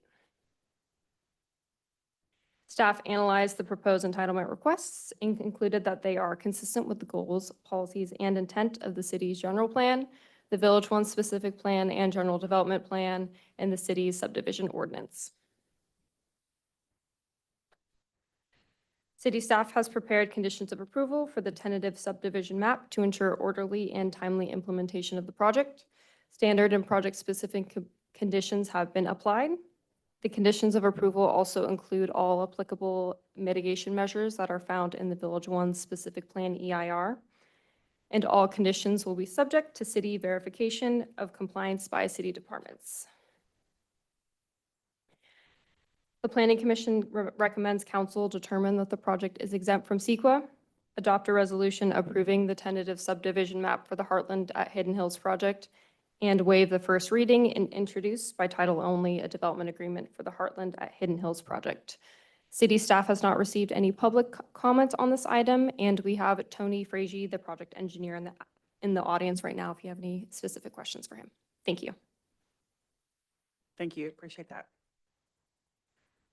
So I know Tony's the engineer. Who's, I think I know the answer to this, but who's the actual applicant for this? Who's the? So it's Edward and Elizabeth Johansson. Okay. So they are here online on Zoom. Okay, They're not local at the moment. okay, great, thank you. Right, any questions or comments? I just wanted to, I noticed that it looks like we may have lost a little park. Do we have a mitigation for that? It looks like we picked up a whole bunch of open space and lost a little bit of a park. Is there, can you point out for me where the adjacent amenity, similar amenity will be for this? And are we making it up in other places, or do we just lose the? So we lose the park in this project. So just a little background Yep. of this site in particular. The terrain is quite varying. Like I said, there is a mining quarry feature out there. It is very deep, very rocky, very steep. It's not necessarily the best place for a park. I think there was a bit of an error with the Village One specific plan development for that site. There is a park within the Hidden Hills community that will be accessible to residents. They're all going to be part of one HOA, so they'll be able to access that facility. The plan too, with this Village One specific plan land use layout, there was like a connecting park on the other side, on the eastern side, which is not a part of this project. But that has been moved as well with a different tentative map that we're currently doing. So we're not necessarily losing it. It's just kind of being shifted a bit. But Okay. within this project, it's not there. Okay, so Hidden Hills has one and it's publicly available, and this community can use it. This community can use it. It's not necessarily publicly available. But it's one community. It's part of the Hidden Hills. Heartland is within. It's all one community, and they'll be able to access it there. Okay. Did you want to make a comment? Okay. Okay, any other? Okay, open the public hearing. Is there any testimony on this? Mr. Frazier?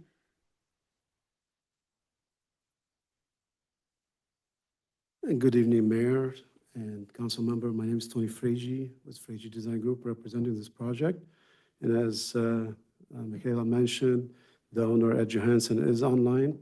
And he was the owner of Hidden Hills as well. So just as a background, he sold it to Century, and he's been working many years to get this land so they don't leave it as a void inside of the project. So we've been at it for a couple of years, and here we are. We were trying to race to get to the finish line before they build Hidden Hills, but we're very close. So hopefully, with this approval, we can move forward. And the goal is to build the community will be as one community, one gated, is not separate project within another project. And hopefully, we're successful to do that. I want to extend the appreciation to Michaela and the rest of the staff for working with us and finally getting us here. It's a 14 unit, but it felt like 4,000. But here we are. And hopefully, Ed be able to finish developing it. I mean, we're working with staff on doing certain things with Hidden Hills, so it's going to be done. Hopefully, by the time the gate is open for the residents in Hidden Hills, this community will be available. One of the unique things about this is that also by having it secured it actually had to go to different states to make the deal with the owner because they left California. And so it was an investigation to be able to get there. It's also allowing Hidden Hills to connect similar to what required in Village 1, which is the east.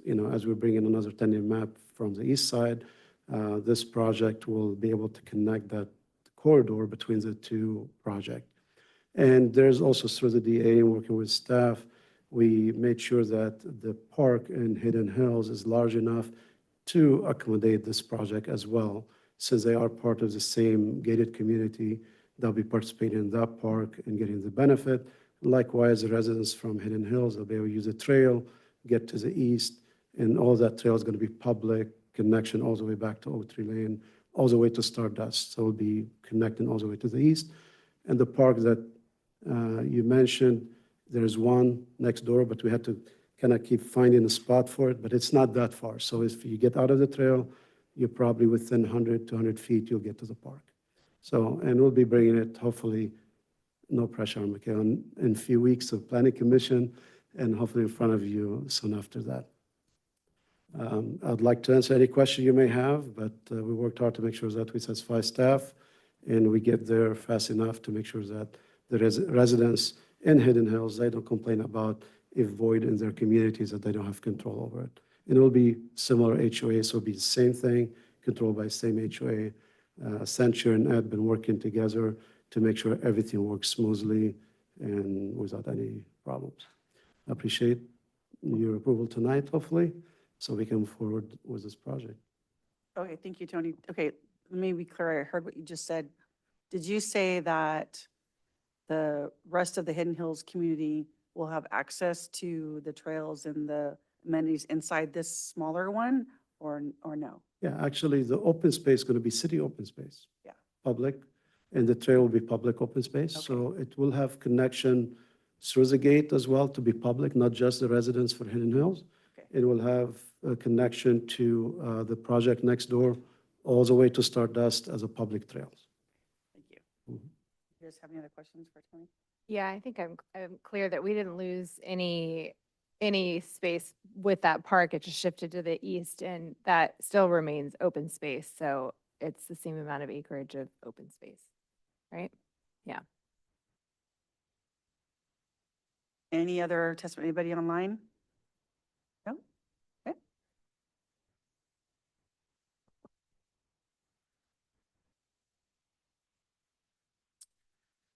Hi, Madam Mayor. So while I was following the downtown master plan, I was at the planning commission meeting when they were speaking about this project. And what I understood was that when our community development planner, Christian, had gone down there to get a site visit of the quarry, that it was very dangerous in a sense, very large. And so this pathway that goes behind those lots, I just want to make sure that as the city is responsible for that open space, that we make sure that's safe. Because as soon as our teenagers, 20-year-olds, 30-year-olds maybe hear that this quarry is accessible of some sort, I think that could pose a liability. So I want to make sure that either it's all gated, that this community is accessed only by gate access to the people that live there, or that quarry is protected from people using the trail, or those that hear that we have this open hole. So when it started out, what I understood was that the Johanssons owned all of that land.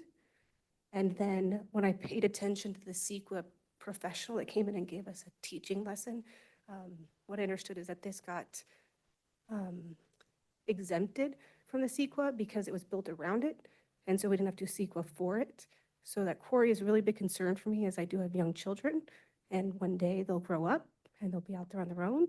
And I want to make sure that as they hear that we have this quarry that the city owns, that it is safe and that we don't dispose of bodies, not my kids, but other people's bodies in that quarry. Because I don't know how many of our professionals want to go down there, but it sounds like so thank you. Thanks, Stella. I didn't mean to laugh at you. Go ahead, Tony. You took me by surprise when you said dispose of bodies. Sorry. I just want to correct one thing that I know that she's mistaken about no environmental document or anything was prepared.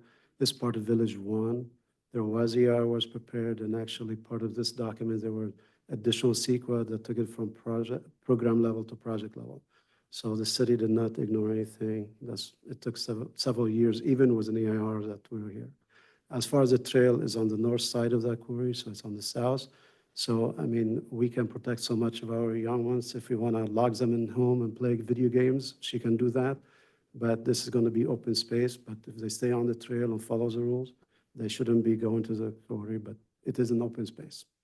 Thank you, Tony. Appreciate that. Nobody else on Zoom? Okay, I'm going to close the public hearing, bring it back to council for any final comments or questions. And if not, we'll accept a motion to approve or not approve this project. My final comment is I appreciate the fact that he put a lot of thought into the trails, and I know we exhausted that back in the planning commission days. We really want trails and access and open space. So if nobody else has any comments, I will make a motion to approve. Eklund and Pearl? Okay, thank you. Councilmember Eklund. Yes. Councilmember Pearl. Yes. Mayor Pro Tem Brown. Yes. Councilmember Reedy. Yes. Mayor Andriata. Yes. Thank you. Appreciate it. One last comment, Commissioner Eklund, noted. You took it to heart. Well done, you. Nice job. Okay. Our last one, 12F, conduct a public hearing and adopt a resolution approving the changes to the public facilities element fee schedule. And so who's going to take this? Oh, That's me. Anita, Yeah. thank you. Good evening, Madam Mayor. So before you is a request to conduct a hearing for the update to the PFE, or the Public Facilities Element Fee Schedule for the city. Just a little bit of background on this. Back in June of 2022, the council adopted a resolution approving a comprehensive update to the fee study. And in that fee study was a nexus that provides provides a basis for the impact for the fees that the city will collect from new development. Basically, we're just ensuring that new development pays its own way based on the increased demand that's placed on infrastructure and the community services facilities. Subsequent to that, in October of 22, council adopted a second resolution modifying the implementation of this fee schedule. So we were going a third, a third, and a third. This is our final third. So we did 1/3 in, what was it, January of 23. We did a third in, third in January 23, a third in July of 24, and this is our final shot at that. So in addition to the final 1/3 phase-in, we would be bringing forward any CPI adjustments. The plan calls for adjustments as indicated in the San Francisco Engineer News Record Construction Cost Index for the month of April. However, for this year, there was not an increase. And so the only amount that we are bringing forward to you today is the 1/3 final phase-in. So we are requesting that you conduct a public hearing to move forward with this 1/3 final phase-in of the fees, and that these increases will, should they be approved, be go into effect 60 days thereafter. And so with the timing of this, they will be effective August 1st, 2025. We do have our consultants from Francisco on the line to assist me with this, but we're happy to answer any questions if you have them, and then ask you to open a public hearing. Thank you, Nita. Any questions, comments? Question, and it's not on the requirement to do this with the structure, that's not a problem. How does the total level of fees, $30,000 to $36,000, stack up against other communities? Jordan, are you online? Yeah, if you can mute him and see if he has that information. Yeah, Nita, I'm online. Can you guys hear me? Yes. Thank So you. I'm I'm sorry, go ahead, Nita. No, go ahead. I actually didn't hear the very tail end of that question, Councilmember, so apologize. But how does the 32,000 or so compare to what exactly? Well, I was just thinking that with the range between $30,000 and $36,000, how does that stack up against other communities that are comparable to us? In terms of overall, I'm not concerned so much with the individual parts, but just 30 to 35,000, 36,000.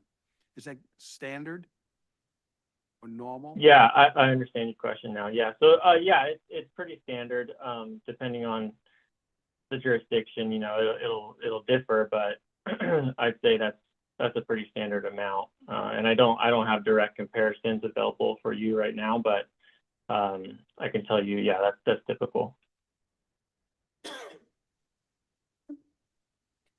Real quick, so the third phase is exactly what was approved 3 years ago. So if we had CPI adjustments in 1 and 2, those don't affect the third. The third is just the third. That's correct. Yeah. Thank you.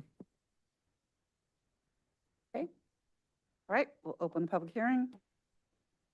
Any testimony on this item? Anybody online? Yeah, because fee schedules are so exciting. Close the public hearing? Yeah, I know they can be, yes, yes. All right. There's no questions or comments. I'll take a motion to approve. I love fee schedules, so I will. Yes. I'll second. I'll move it. That's right. Thank you. Councilmember Pearl. Yes. Mayor Pro Tem Brown. Yes. Councilmember Reedy. Yes. Councilmember Eklund. Yes. Mayor Andriata. Yes.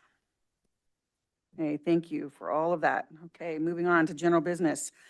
13A, adopt a resolution authorizing the city manager to execute an agreement between the City of Lincoln and Western Placer Unified School District for a school resource officer program for fiscal year 2025, 2026. Oh, yay, we do get to hear from you. Woo! You just made my night. As you guys are aware, I'm not Chief Alves. He is out enjoying himself. So in regards to this, the school contract is up fiscal year 25, which is June 30th. They have asked for an extension for 1 more year contract. With that being said, the contract itself is similar to all the others, except they're having some budget issues, and they had asked in their budget that they were going to go with 2 SROs opposed to 3, which we currently have. We have 1 at Lincoln High School, 1 at 12 Bridges High, and 1 that takes care of the middle schools. So school resource officers are extremely important. And now that the schools are growing and the city's growing, having them go back down to 2 officers is a problem. So we negotiated with them that they would fund 3 officers instead of the 100% funded for each officer during the school year. We negotiated 77% for 3 officers. Each officer, 77% of their burden rate during the school year. And that's huge because it gives us an opportunity to help the school district out as they're struggling right now financially. We have a great relationship with the schools, where the officers themselves get to know the teachers, the students, the parents. And for us to sit here and say that we can realistically do 2 officers is just, it's too traumatic for the police department itself. But the contract, everything else in the contract is consistent with the past, except this time it's a little bit more financial burden on the city than in the past. So. Well, I appreciate you fighting for that because I can't imagine with the population of the schools and how we're growing to go back down to 2. Like, as a former educator in public school, that'd be a mess. And that, like you said, it'd be a real burden on our And this officers. is just a 1-year 1 year, yeah. contract And so starting. then next year, are we going to renegotiate everything? Okay. So for starting, so normally we'll do a 2-year contract, but this time it's up June 30th. And so come July 1 until June 30th of 2026. Okay, okay. Well, thank you for that. Questions, comments? My Just- only, oh, go ahead. Yep, just real quick. Sure. I know the answer to this, but just so the public knows, the 77% is tied to Why it's 77%? So the original contract used to be 100% Yep. of a fully burdened rate for the 9 months, which is a school year. And now it's going to be 77%. They're covering 77%. All said and done, they're covering $300,000 for 3 officers. Right. Were they covering the whole for the 12 before or the whole for the 9 before? All 9 months. Whole for the 9, It was whole for the 9. just for the during the school Yeah, year. it was during the school year. Well, and the other little detail about that is if you look at most SRO agreements in other places, even if it's only covering in the 9 months, it's never at 100% for a variety of reasons. That's sort of an unheard of deal that we're very lucky to have for some time. But one thing that the captain didn't mention, I'm sure is on his mind, is that when you reduce your SRO count, those calls still come in. And those patrol guys now just have to respond to the schools a lot more than they otherwise would have been. And it also doesn't give, there's like a call suppression component too, where you have a officer on scene a lot of the time, they can avoid things becoming calls in the first place. They know about little problems that are occurring at the schools that they can, work with command and figure out how they want to solve. So there's just a lot of efficiencies to that because a lot of people don't know, but schools are really heavy call volume for both fire and police. There's a lot of people there and a lot of things happening. The school calls won't disappear.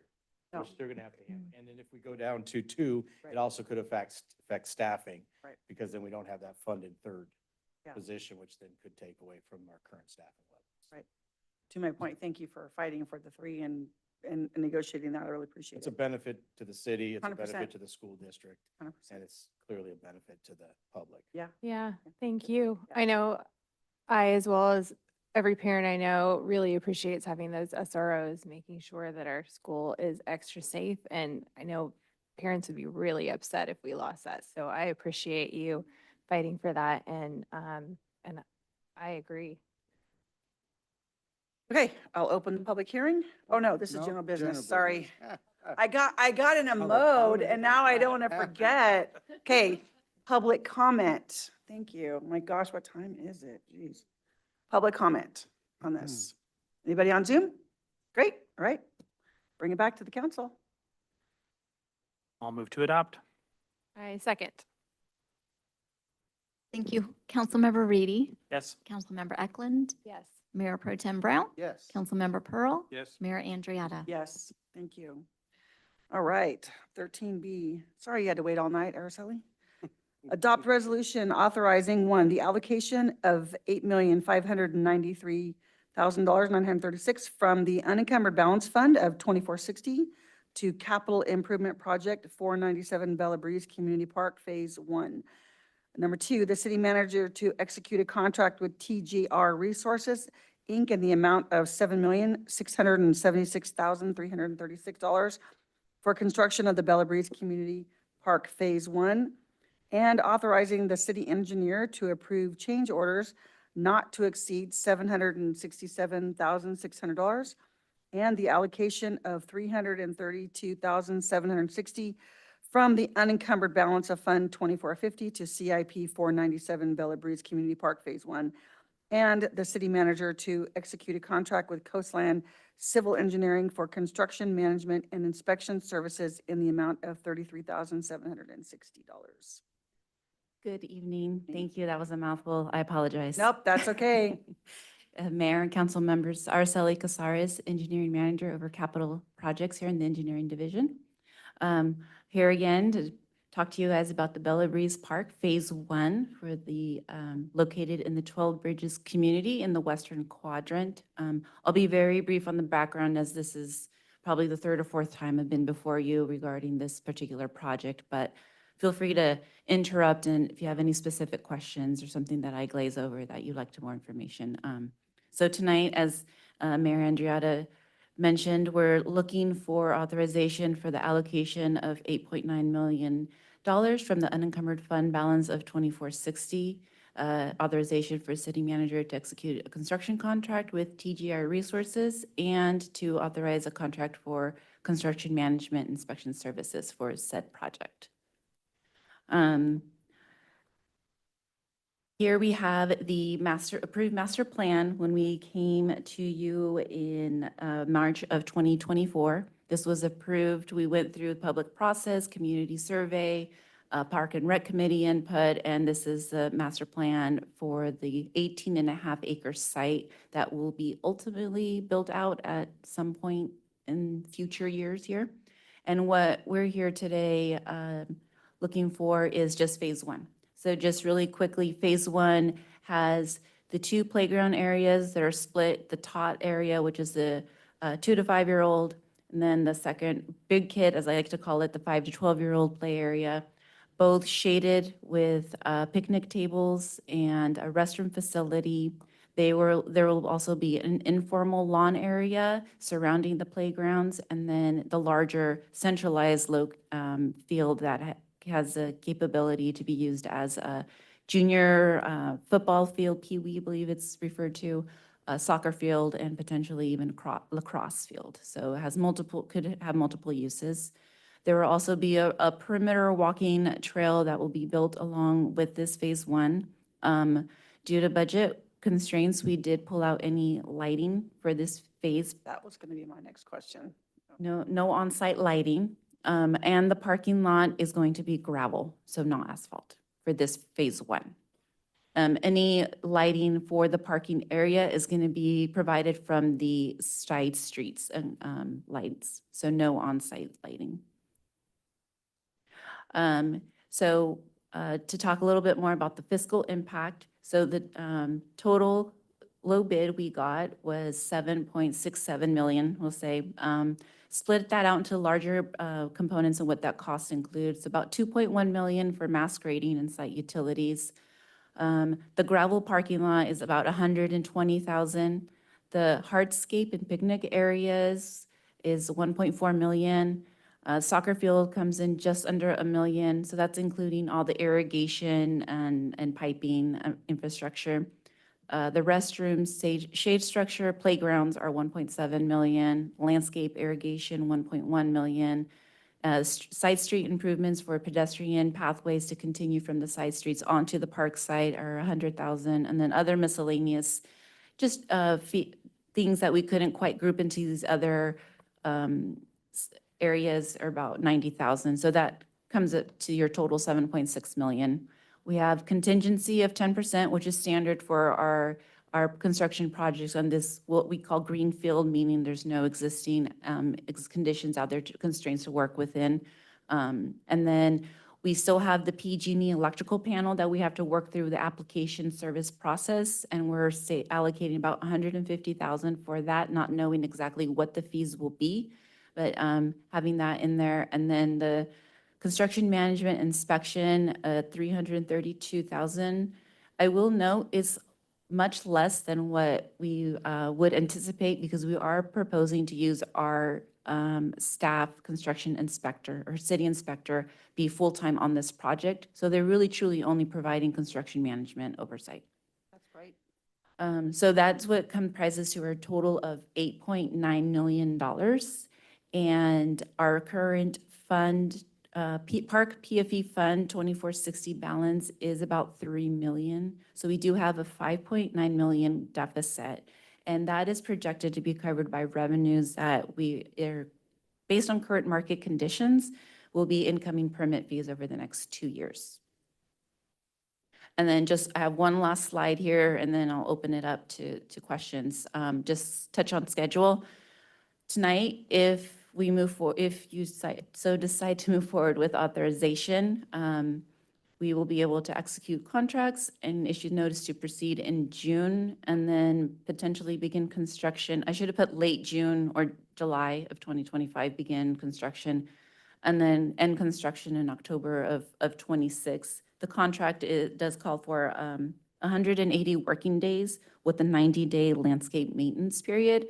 But I would also like to know if we begin this summer, we will have the winter season in there, so just being conservative with that October 2026 end date. And that concludes the presentation. Happy to answer questions. Thank you for that. Just real quick, even though you're not putting any of the lights in, all the underground's going to be done? Yes. Okay. I'm sorry, what was your question, John? I said, even though they're not putting any light stanchions in, all the underground for the electricals Oh, being for done. later, yeah. Yeah. question. Yes. Yeah, the field. Anybody else? Yeah. Yep. Araceli, if you could go back a couple of slides to the construction, to the cost. Oh, it's not gonna let me do that. Okay, yeah, that's the one.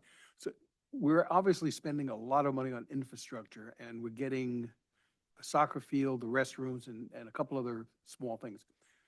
Is there going to be additional construction costs that are going to be necessary to further build out within phase one? I'm not sure I understand your question. Okay, so we're spending, it's like 7 million, 6.5 million on infrastructure. And then we've got the rest, then we have the soccer fields and the restrooms and everything else over there. Is there anything else that's going to be out there that will be on top of all the infrastructure cost? Oh, no. Okay. No. The infrastructure that's going in now will be for this phase and future phases to connect to when we start building out the baseball field, the bike park, or the covered area. It's all been planned that way. Okay, so we have to do this in order to have the rest of it. Yes. That's what I'm hearing. Okay. Mhm. Sure. All right, any public comment on this item? Yes, sir.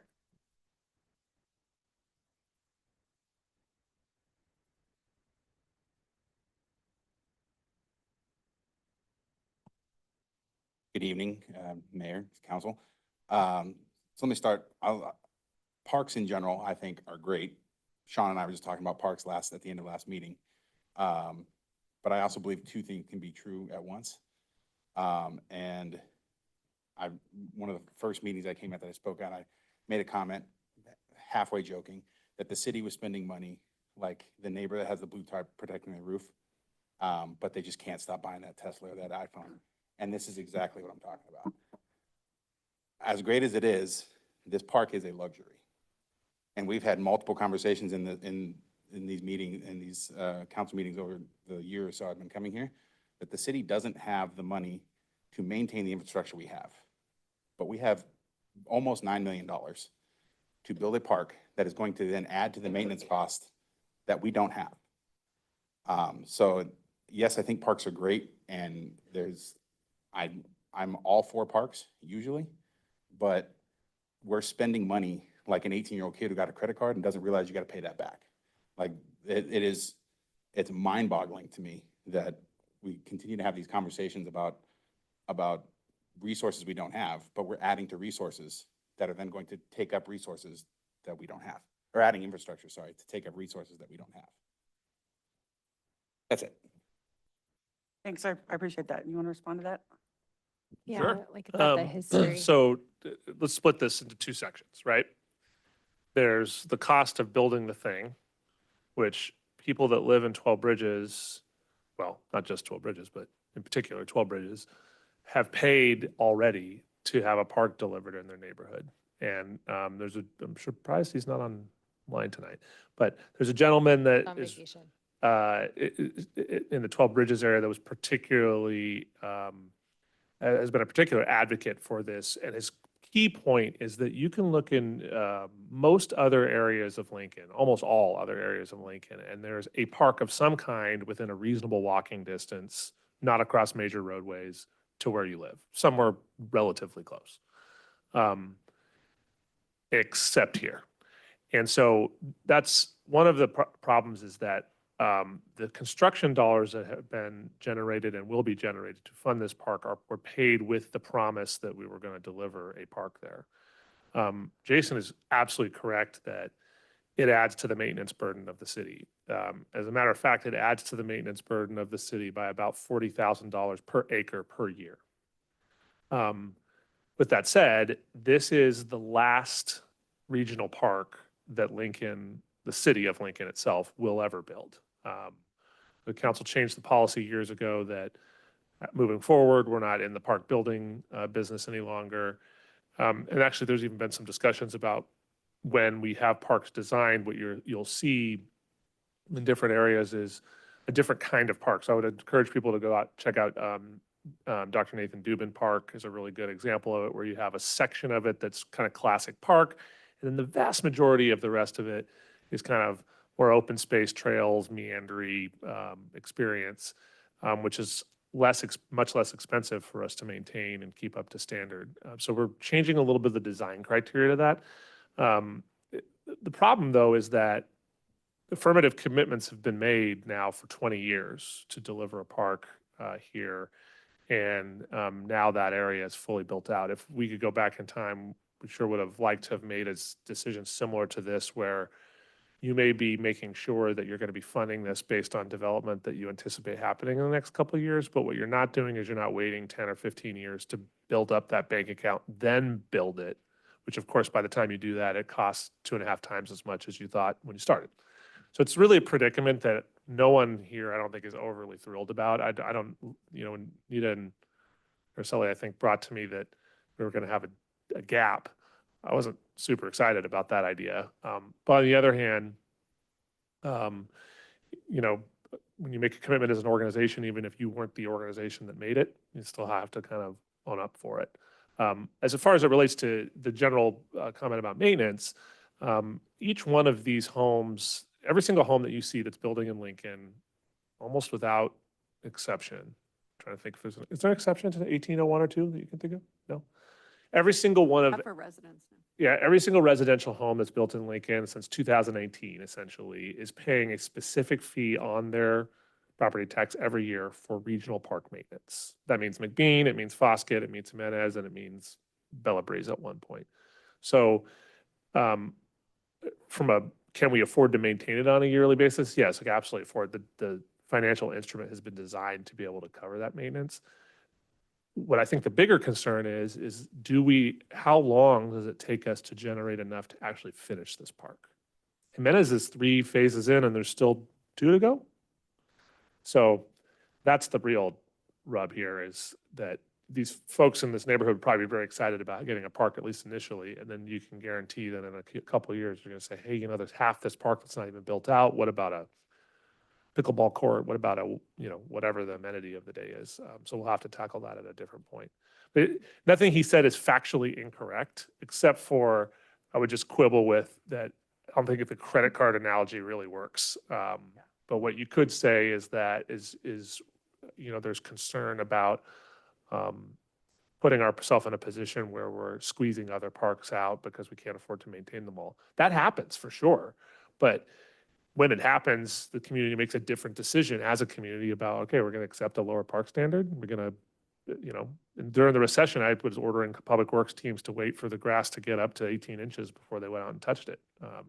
Funny how people get really upset about that. So anyway, my generalized thoughts. It's not an optimal situation, but we do have a commitment to deliver a park there. And correct me if I'm wrong, all these dollars that have been collected from 12 Bridges area, that belongs there. We can't take that and put it to something else in the town. Like, You could reroute it to another new park if you wanted, but no, you could Right. not take it and put it into McBean. right, or we couldn't take it to fix streets or Correct. things like that. Nope. That's, we You can't would do that. return, you literally, city attorney would tell you is that if you're not going to use it for its intended purpose, we were legally bound to return it to who paid it. Yeah, okay. Right, any other comments? Yes. Hi, first time talking at city council, so bear with me, but I just want to emphasize the need for this park. I believe Sean made a great point. We don't have a park nearby. All the new build residential areas are all high-density residential. So there's no backyard, no front yard. So it's easy to say you don't want to build a park or you shouldn't build a park. We really need a park for the kids, just for safety.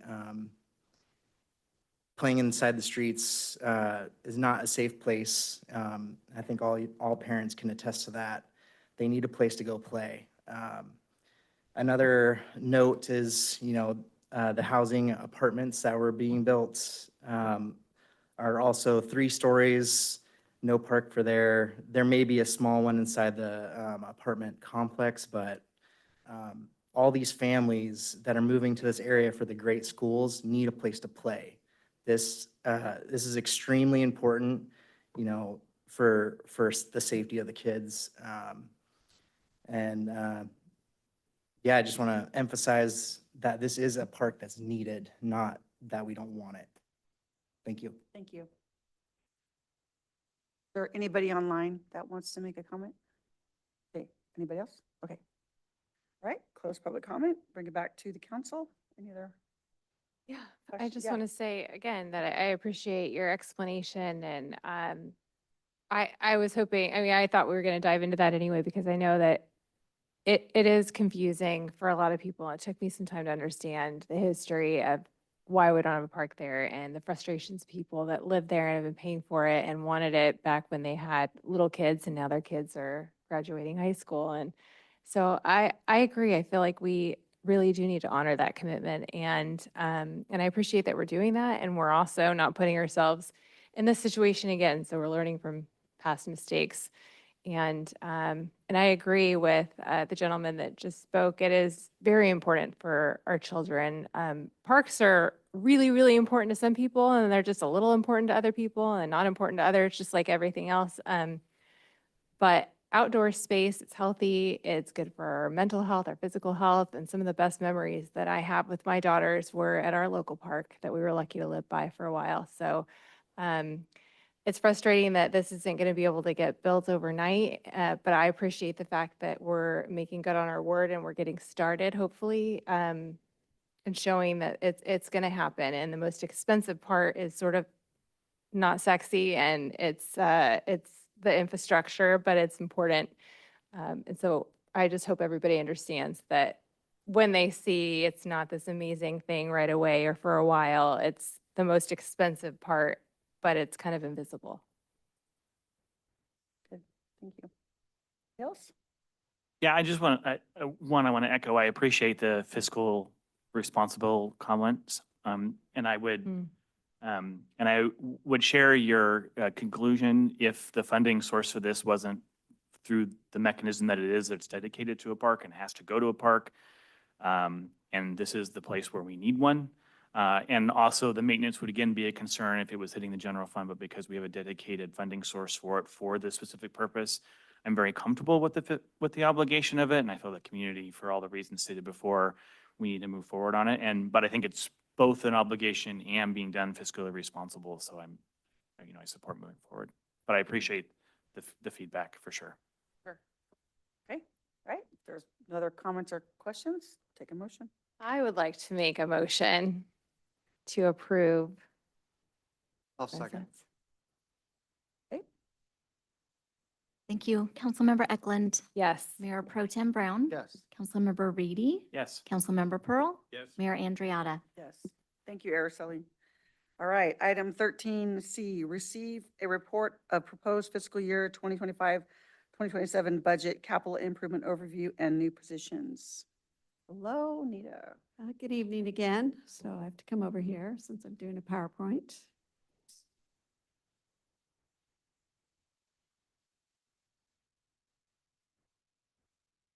Stealing from Ben. Thank you. Okay, so we are beginning or I guess coming to the conclusion of our budget odyssey for this season. This is our first conclusion of the two-year biennium period for 2025 and starting the biennium period of 25-27. So tonight we'll be giving you information about the capital improvements, projects that have been proposed in the budget, as well as new positions. And I just wanted to take just a brief moment to thank our budget team, which is now an entire 3 people large, where it has been one single person for forever.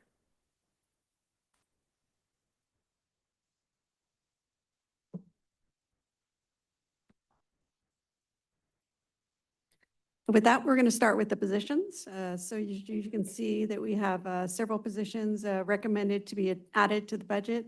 And just kind of some information on the funding sources of these positions in your staff report. You'll see that we do have general fund positions, which include the fire chief, a police officer, an office assistant for PD, and a records coordinator for the city manager's side. So I think it's important to kind of talk about these positions that are hitting the general fund. You know, the general fund is funded primarily by property taxes. It's a fund that is that we have been drawing down over the past few years, and you'll see at the next workshop that we are drawing that down to a very tight and lean general fund of about 3.5 million in available operating and then 8 million in reserves. So why are we adding positions? If we're now tightening the belt on the general fund and bringing it lean, it's in order to ensure that we're providing essential services. So we recently did a survey of the community, and one of the things that they stressed was public safety, fire and police, the importance of ensuring that we have adequate positions, adequate services. And so we're in part responding to the community needs, the community requirements by bringing these positions forward. Specifically, and they're not, I won't say it's not that they're not insignificant, but we are doing this in the most cost-effective way that we can to bring these positions. For example, the fire chief is more of an add-delete, so we'll be adding a standalone fire chief. Right now, Chief Alves is over fire and police, and we're going to be separating those out, so the Chief Alves would just be over police, and the fire chief would be over fire. But in doing so, that we'll be removing the deputy fire chief position from the fire department. So that kind of helps mitigate the burden of that position. And then for other positions in the internal service fund, you know, even though that's not a fund that is directly funded by the general fund, it is funded in part by the general fund of about 40% of the contributions to the internal services fund. So internal services include things like the city attorney, the finance department, the IT department, human resources, et cetera. So those are the services that all the departments utilize and really need to be able to do their day-to-day activities, right? You can't really go on and do the thing if you don't have somebody in finance paying the bill. You can't mitigate your vacancies if you don't have someone in HR doing your recruitments. So we're adding those positions in internal service, and while they are being paid in part by the general fund, we feel that in order to, again, make sure that we're meeting the needs of the community, that we have sufficient personnel to do that. Nita, real quick, on your public safety, we are adding one more police officer? We are adding one police officer, that's correct. Good, thank you. And then our last bucket of positions is in the special revenue funds and then the enterprise funds. So special revenue funds, those are generally funds that are funded through fees. So for example, the economic development specialist, the building inspector, and the engineering aide are all going to be funded with development fees and are a result of new development, right? So as we're continuing to develop in the community, we need to make sure that we have the personnel, as we were talking about, that it's while it's hard to recruit for, like the building inspector and engineering positions, that we need to continue to try to provide those so that we can meet the needs of the community and make sure that development is happening in an appropriate way. And then the enterprise funds, the maintenance streets worker that's managed through streets, and then the enterprise funds are taking care of the solid waste driver, the water tech, and a reclassification of water tech 2 to senior. The public works supervisor is spread over a number of funds, and not just the enterprise funds, but they do pay for it in part. Okay, on to the exciting projects. The number of projects that we have in this budget, as in most budgets, is astounding. But if you would consider for a moment that the number of projects that you see in the budget, that we probably did not fund almost as many projects as you'll see in this budget. So there is a tremendous need in the city in order to catch up on infrastructure replacement, but there is a limited amount of funds in order to be able to do that, and also a limited capacity of staff in order to be able to do that. But within here, you'll see 31 million in construction projects, 5.9 million in vehicles and equipment, and then 332,000 in technology projects. we're to start out with the Parks Department. And I'm going to kind of go through some of the ones that I think are, less, I'll say, interesting than the others. But just within here, the trail repairs includes the 12 bridges, open space. There's a cracked concrete walkway throughout that open space area, which I can attest to. And I'm sure Whitney can attest to. And then we have the citywide vegetation removal that we've been talking about regarding the additional costs related to changes in law.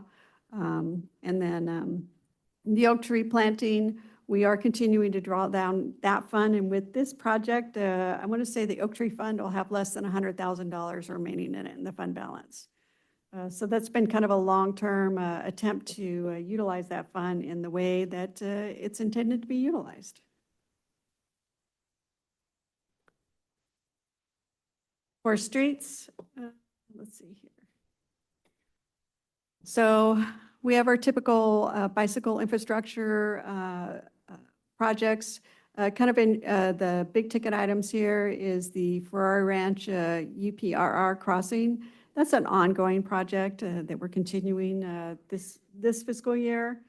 It has to do with pedestrian and bike safety upgrades for that crossing. As well as we're moving towards installing roundabouts at the Ferrari and Ingram Parkway and Ferrari and Sun City Boulevard intersections. So that's not the cost of those roundabouts, but as we get geared up for that project. And then we've got some good paving projects in here, as you would expect to see in streets.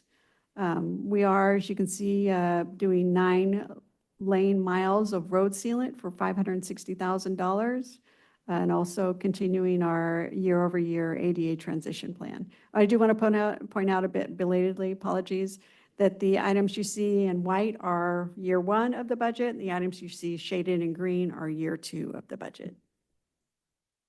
So Nita, really quickly, let me ask you, I don't even know what line they're on, the roundabouts on Ferrari at Ingram and Sun City or Della. Yeah, that's the third line down for $628,000. So that's not the entire you. cost of the roundabouts. Right, okay, so that's going to be in this next year? That's correct. I get that question all the time in Sun City. And Matt did a really great job of explaining it, and then Aaron did a really great job, and Sean, and so they keep asking, and then I keep forgetting, like, next year, this year. Yeah, we're starting on it, we promise. Yeah, no, I know, I just want to make sure I remember, okay. Okay, moving on to the enterprise funds for wastewater and water. You can see again, there's dollars attributed to that UPRR infrastructure project, since we try to do projects in the most expeditious way.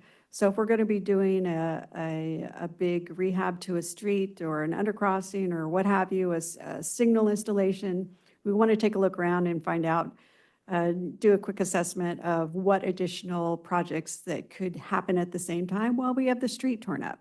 Does makes the projects a little bit longer, but it keeps us from doing a newly paved street and then having to cut big holes in it so we can put in sewer pipe. So you'll see the $2.265 million for the UPRR sewer rehab on there. And then we have scheduled in $1.9 million each year for sewer system rehab. So that is a result of the new rates in the enterprise funds. Without those rates, we couldn't do that. And we had deferred for a number of years rehabbing and replacing sewer lines. And that results in things like the big sinkhole that we had in town and had to do an emergency and expensive replacement for. So we are trying to avoid that in the future.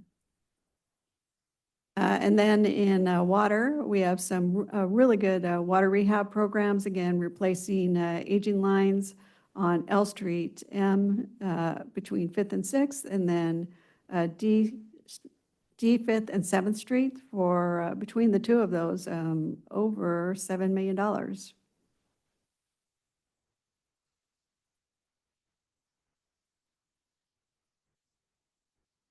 Yeah, water lines are expensive. And then public buildings,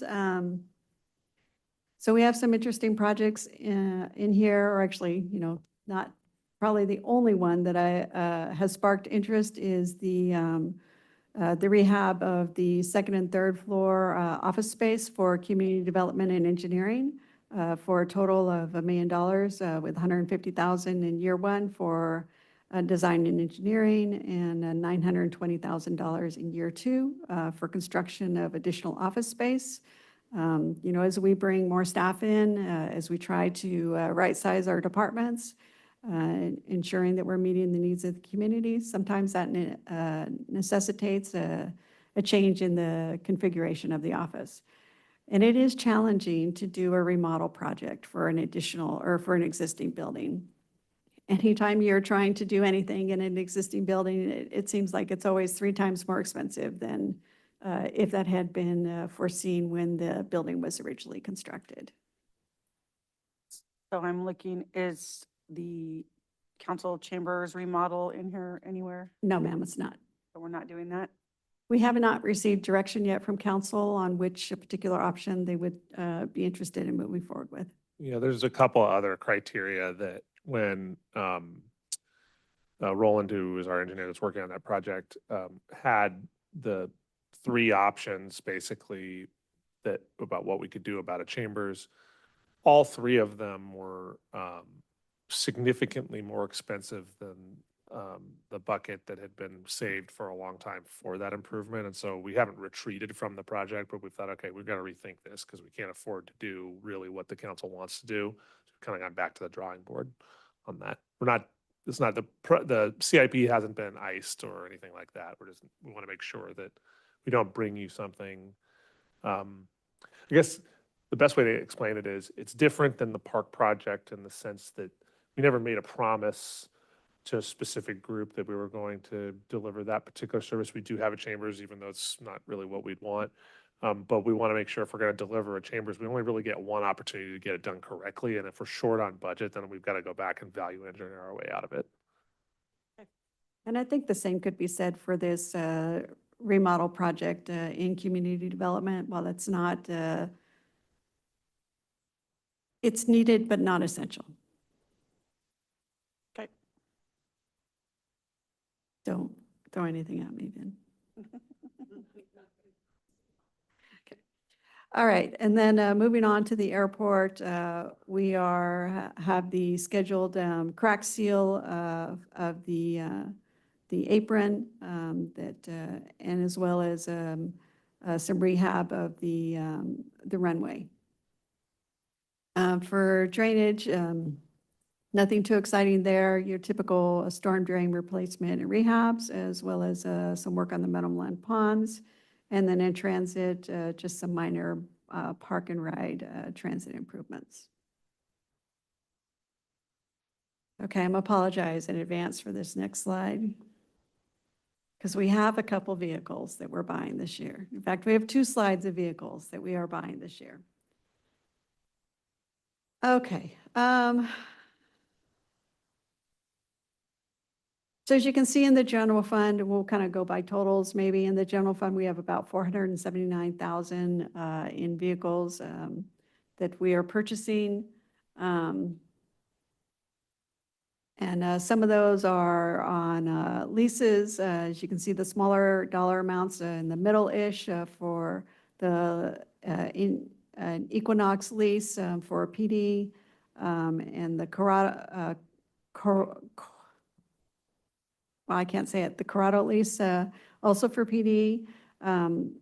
That lease opportunities gives us a chance to get a vehicle that is more expensive while paying for it over time and allowing us to avoid a more higher outflow in year one.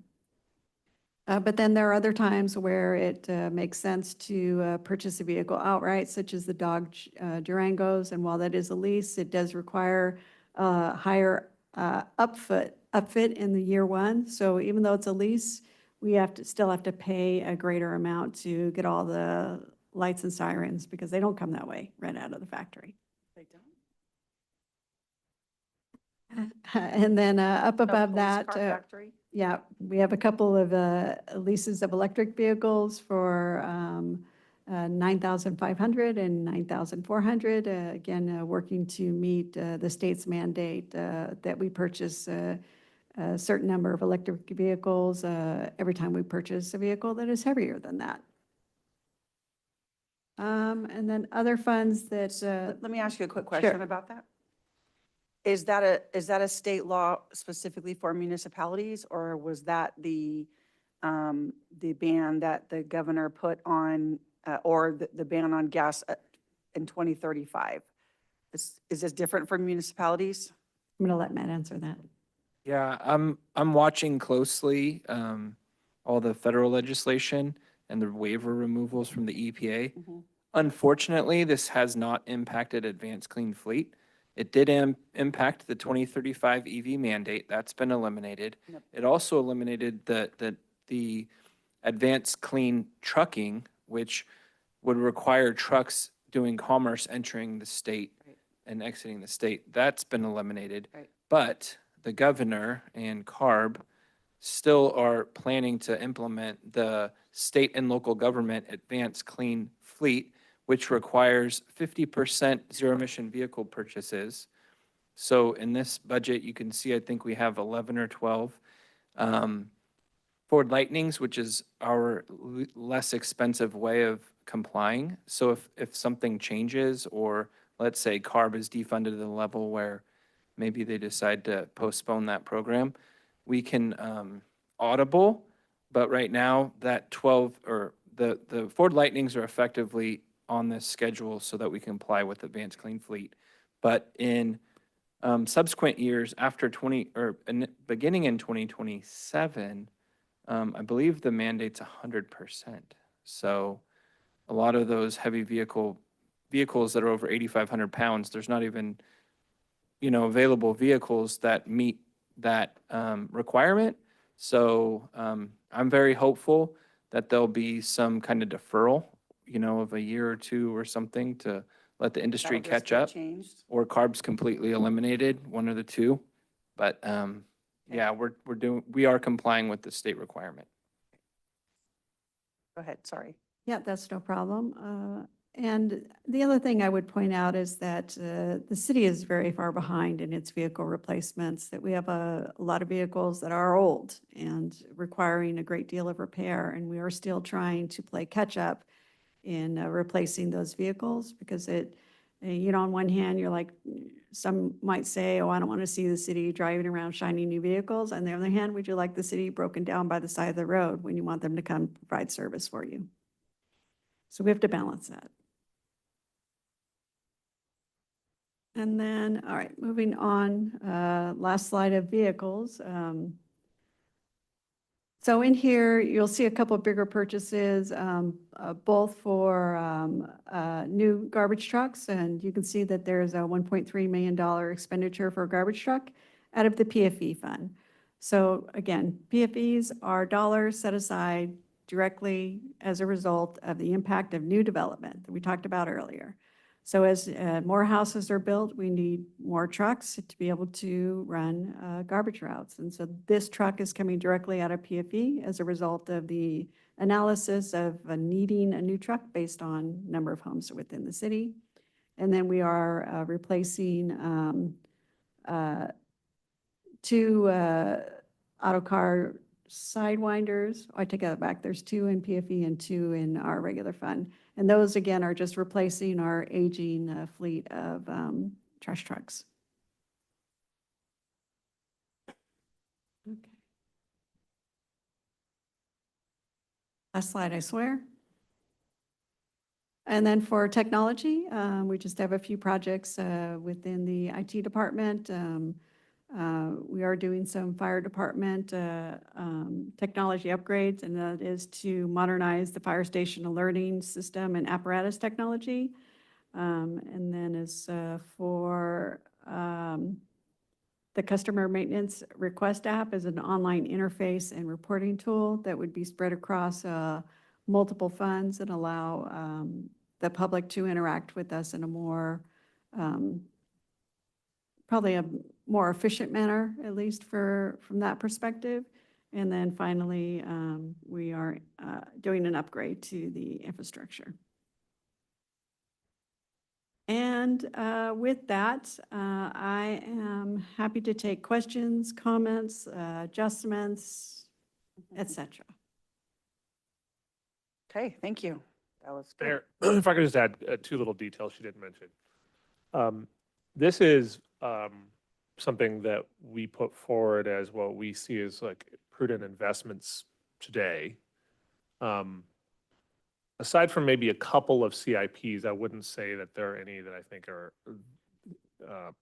absolutely must have or the world's going to fall apart.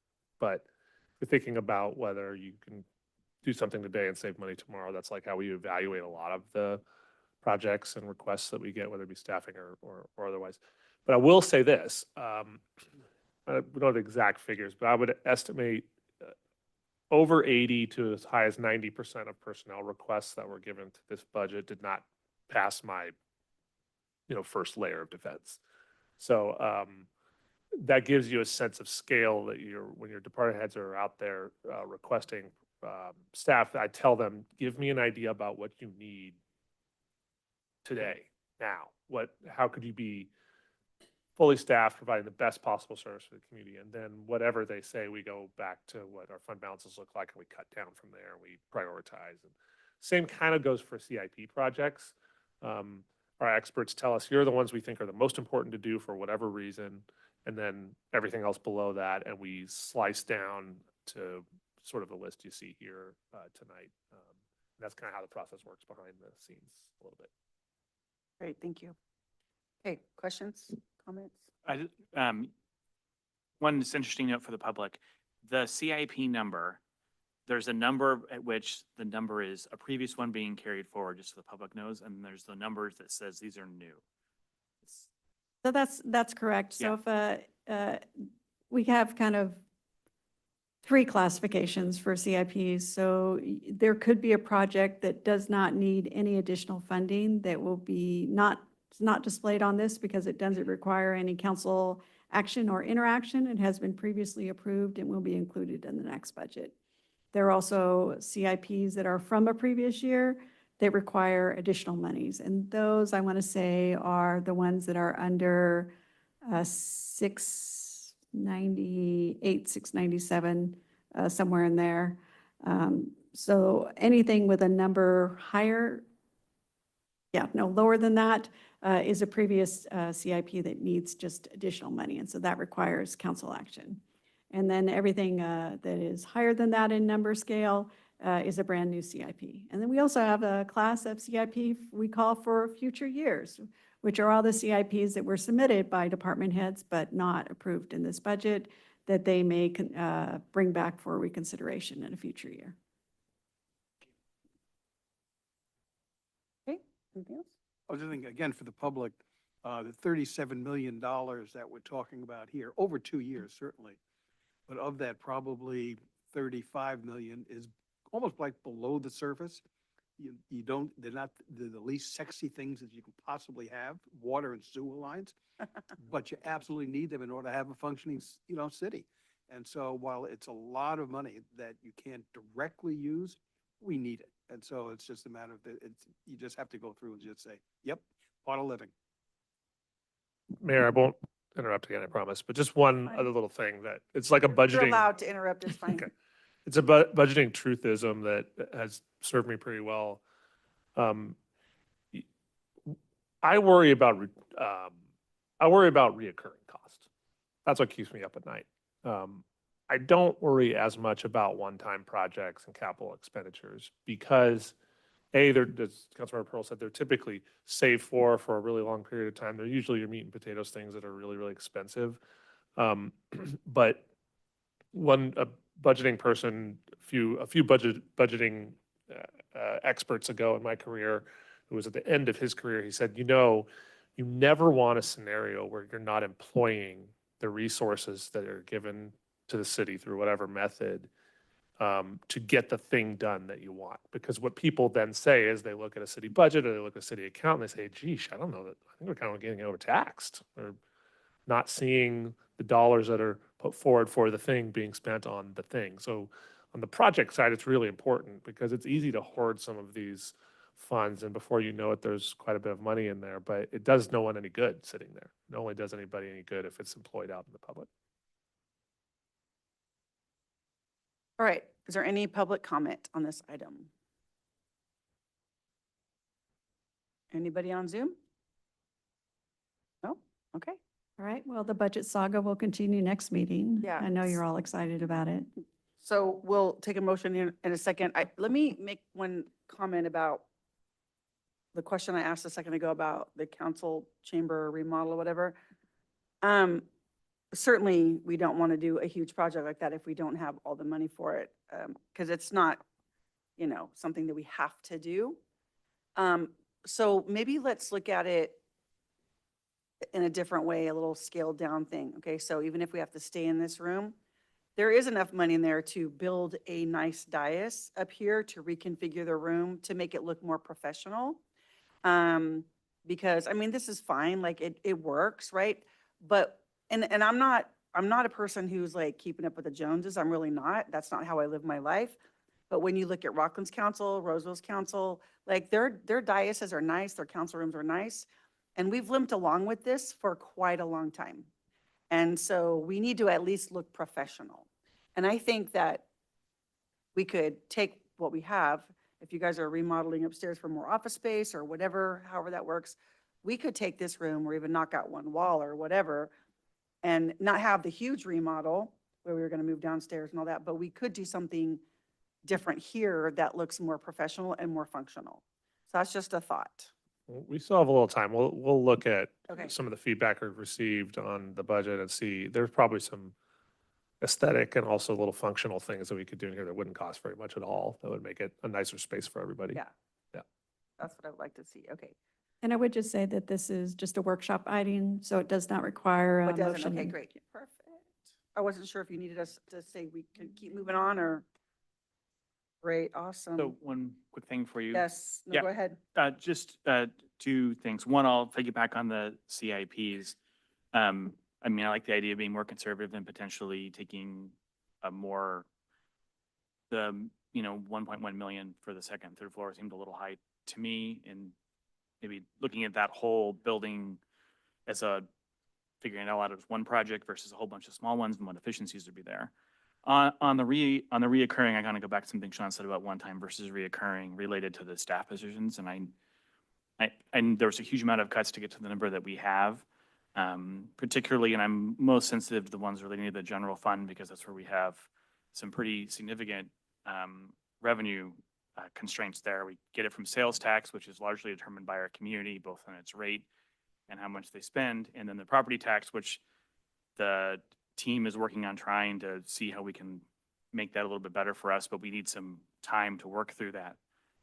We have an obligation to public safety that we made that has a limited term funding source. And so one of the sort of kind of overarching things that I'm concerned about is making sure to honor that with things that are outside of our control. And adding reoccurring costs on the general fund when we kind of already have some costs sitting in a different fund that eventually will have to be in that general fund in the future and sometime in 28 or 29, just is concern.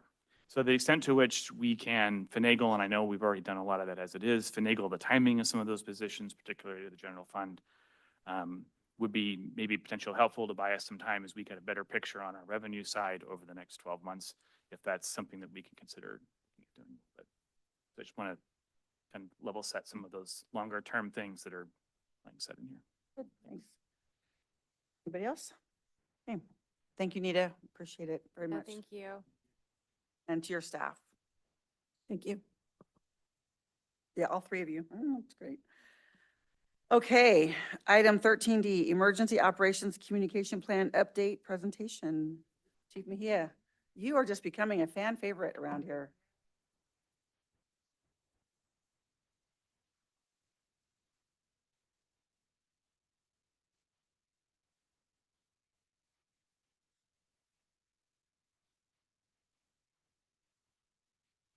So I'm going to be giving an emergency operations plan overview to the city council. I was requested by Sean to introduce this to some of our new city council members to just kind of give a good overview of how this plan works.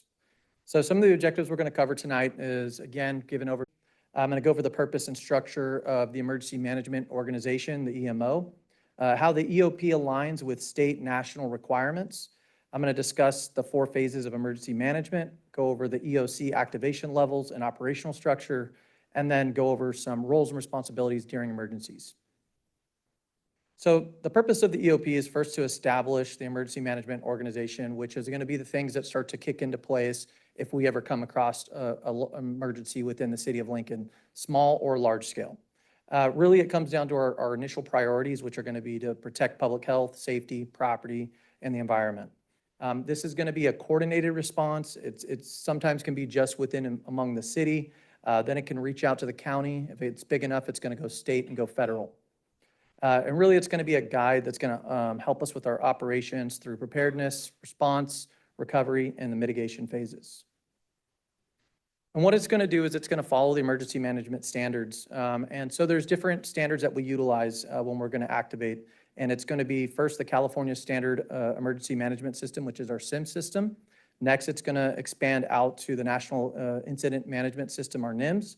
All of these use what we call ICS, or Incident Command System, to manage responses. And then what this does is this really ensures kind of that interagency coordination for resource sharing for us to mitigate some large emergencies. To give you an overview on what SIMS is for California, really it has a 5-level response system to it. First is it's that field response, which is really your basic level emergencies that we handle every single day for police and fire, utilizing ICS out in the field. Next, that kind of would be expanding into a local government role, something where the city would manage it. We might utilize some mutual aid resources to come help us out, but for the most part, it's going to be something that we can manage. If that expands and we need additional help, that's going to start reaching into our operational area, which is within the county resources. Once we activate that, that's going to start notifying the state, and it's going to start getting things going on our region side. So in the state of California, we have 6 operational regions. We're actually in Region 4. And once those regions get going, they have different task force teams in there, then they can start bringing aid to our city.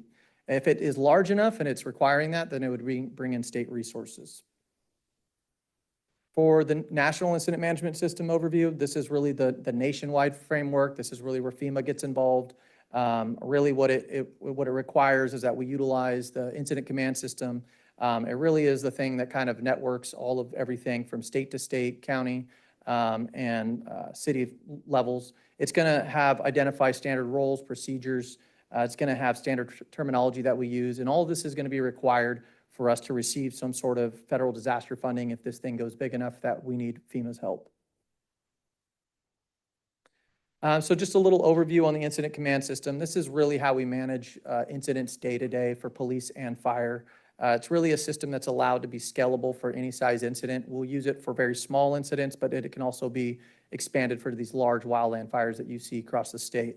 It really establishes roles and chain of command. It really does a thing where it kind of allows us to not duplicate efforts, emphasizes accountability, and it's really the core component of us utilizing those SIMS and NIMS systems that I talked about earlier. So really, what are we looking at when we're dealing with emergency management? We're really looking at things in 4 different phases. We're looking at preparedness, response, recovery, and mitigation.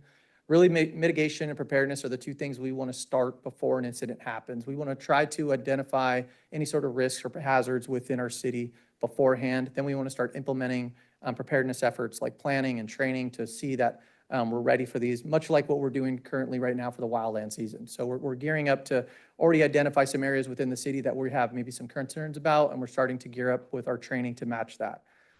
Then if an incident happens, we'll be in the response phase, which is our activation and our operations. And then as that phase starts to dwindle down, then we'll be in the section of recovery and trying to end the incident. And just to give you an overview on our EOC activation levels, think of level 1 as a full activation. This is going to be something that right off the get-go we realize is going to impact the city, and we're going to need extra mutual aid resources coming in. We're going to be asking for that region support, operational area, looking for a lot of assistance coming in. It's probably going to be something that's going to impact the statewide, definitely the region. Level 2 would be something that I think that we would look at and say, we can handle this within our city limits. We're going to need some mutual aid resources coming in, but it's not going to be something that's going to really reach out to the region and our operational area. And lastly, like level 3 would be a partial activation. That would be a good idea for us to get in the habit of doing if we knew like maybe a large weather event was coming in. We can start gearing stuff up, filling some positions, pre-planning for something to happen to expand, or it could be utilized just for a smaller incident. So lastly, I'm going to kind of go over the roles for emergency management. For your role in this, and the city council's role and the mayor's role would be, first of all, to start establishing and declaring that we do have emergencies going on within the city, and we start to activate the EOC.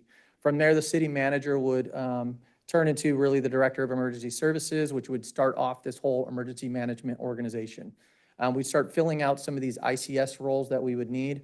Our PIO would be coming in to help us out with communication, reaching out to our surrounding agencies, media. We'd want a liaison officer to start reaching out to other resources as well. We could have multiple ones of those to help us out. We would have a safety officer, somebody that would be overseeing the whole incident. We maybe have multiple safety officers depending on what the incident is. And then really breaking it down to our operations section. You're going to have your police and your fire, public works. Police is obviously going to do law enforcement, help out with evacuations, coordinations. Fire side of it, we're going to be doing fire suppression, rescue, doing our medical components. And public works would be supporting all those roles and making sure that the infrastructure was up that we needed, giving us access, and we'd be coordinating with them directly. So that really concludes. It's a very brief, fast version of it for you to digest, but this is something that, you know, if we had an incident, this is kind of the playbook that we would utilize to start getting things going to help mitigate it. So that's all I have. If you have any questions.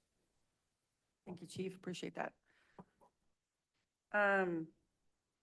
As you were presenting, I was thinking that would it be possible for us to plan a day or a time to actually walk through what that would look like, right? So that we're all on the same page. Like this policy is great, like, and we need to do this, but to actually have it in our brains, like if we have an emergency, this is what we're doing. This is everybody's role. You know, evacuation locations, that sort of thing. I think we should, as, you know, as a council and city staff or whatever, I know you guys are always training, but it would be really helpful for us. I get asked that question all the time. Do we have an evacuation route? Do we have a plan? And I always say, yes, we do. But I like to know what that is more deeply in myself, right? Yeah, so Chief Mejia and I have talked about, as you know, they're building out, kind of upfitting their EOC such as it is. And one of the cool ideas we had was that it would be a publicly noticed meeting. Obviously must do that, but we do kind of a tabletop exercise at that location where we can, I will tell you that I don't want to offend Chief Mejia, but I've been through many of them and they appear like they might be kind of cool and interesting. And I can tell you that they're pretty dry. And, you know, you realize in an emergency just how much administration you're spending just trying to talk to the right people and, you know, little stuff like, you know, what do you do when if you have a major flood and all your traffic lights go out, or you know, where do you evacuate folks? Whose role is what, and how do you keep it? What he was explaining is how do you make sure people stay in their roles so we're actually being effective? Because in an emergency, the desire is we just don't want to help. Everybody wants to help, and sometimes you really need somebody managing that. So that was one idea we had was tabletop exercise, and essentially, if the community doesn't know that, it's where you kind of create a fake event, or maybe it could be a previous event that occurred, and you play it out. You literally kind of role play through the entirety of the process, and you learn a lot about what works and doesn't work, and you start asking yourself all these questions. Like, so I'll give a quick example. I participated in one that had to do with the flood. The town was split in two by the flood. So we had this interesting decision to make. Do you have your command center on one side of the community, and what do they do if they can't get to the other side? And what if there are people on the other side that can't get to this side? And who do you call? Do you call in other jurisdictions? So it's sort of like practicing something in a safe environment that gives you a really good idea about how the process works. And then there's, I'll connect with all of you on email, but there's plenty of city council level, right, Anthony, trainings in the ICS kind of suite that Yeah. a lot of electeds participate in. Yeah, there's stuff on the FEMA website that can get you going, just to give it an overview. But to your point, Mayor, like, absolutely, this really doesn't come to life until we can actually bring life to it. So being part of the EOC, activating it, seeing how all the roles get filled out. We really got to bring in the school district with it as well. It's a full, all-scale thing.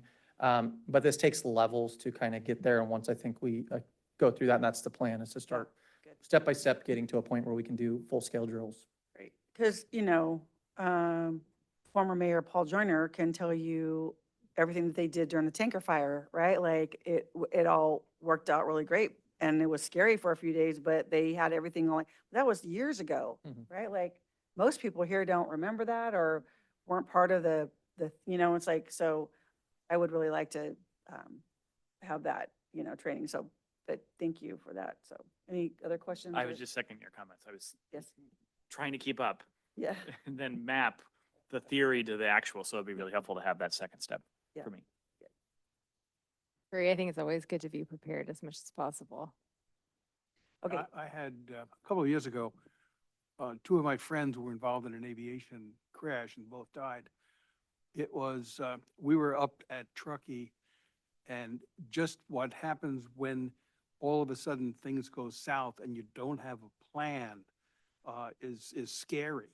And we're responsible for the community. So I think it's Right. really critical that we go through and everyone knows that we know the responsibilities. There is a plan and we work the plan. Yeah. Great. Okay, any public comment on this presentation? Yes, ma'am. And you don't need action from us, it's just presentation? Okay. I want to say that presentation was very good in understanding the different phases and levels.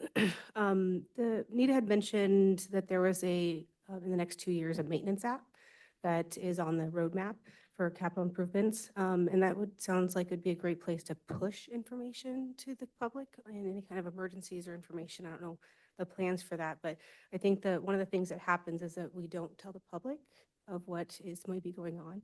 And so making sure that's transparent and understanding, because when we make assumptions about people, I'm sure you know that assuming makes an asset of you and me. And so we don't want to make assumptions about people.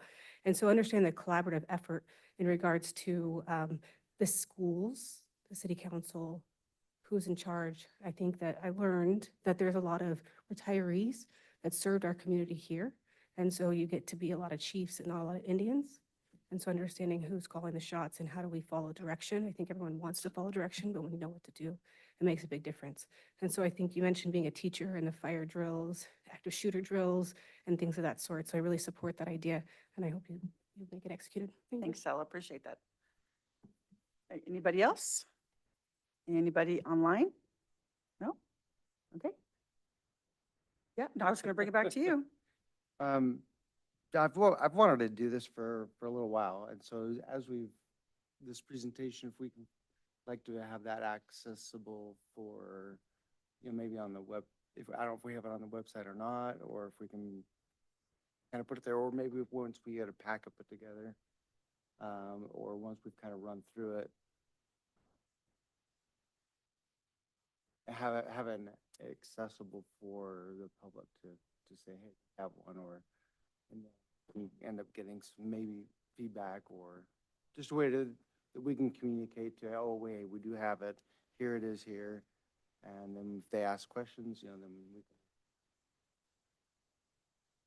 That was what I was looking for, but thanks, Chief, we appreciate it. Good, thank you. Anybody else? Okay, thank you for that, Chief Mejia, I really appreciate it. All right, city manager reports. I'm just going to kind of a long night. I'm just going to do 3 really quick things. First off, Matt let me know today our cardboard recycling center is open. The bins have been moved. Look at Catherine Hunt over there. She's all stoked. I saw that on Facebook Yes. today. I was like, ooh. If you drive by the Toll Bridges Library, you'll see a department head with red hair dancing throughout the parking lot. She's just so excited. There's this long problem. We're finally to a solution. Did we do a ribbon cutting? We haven't yet. Literally, the bins got moved today, That's so nice, we can yeah. do them. If council really wants to do a ribbon cutting, happy to go down there and I think I just somebody wanna said let's it do a for cardboard. Fran. I just want to do it for Fran. I'll meet Fran with some ribbon and she can cut it if you like. But go use it. It's awesome.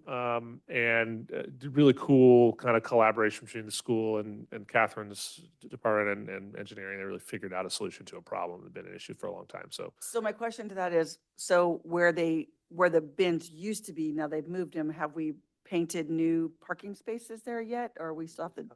I don't, It just, yeah, I just got moved today. Probably not. They'll probably, I'm sure they'll clean the lot and then Matt's team can go out and take a look and see if. Yeah, the parking stall was actually striped with thermoplastic, so we might be able to just power wash the paint that covered the striping that was placed about a year ago. awesome. Yep. Thank you.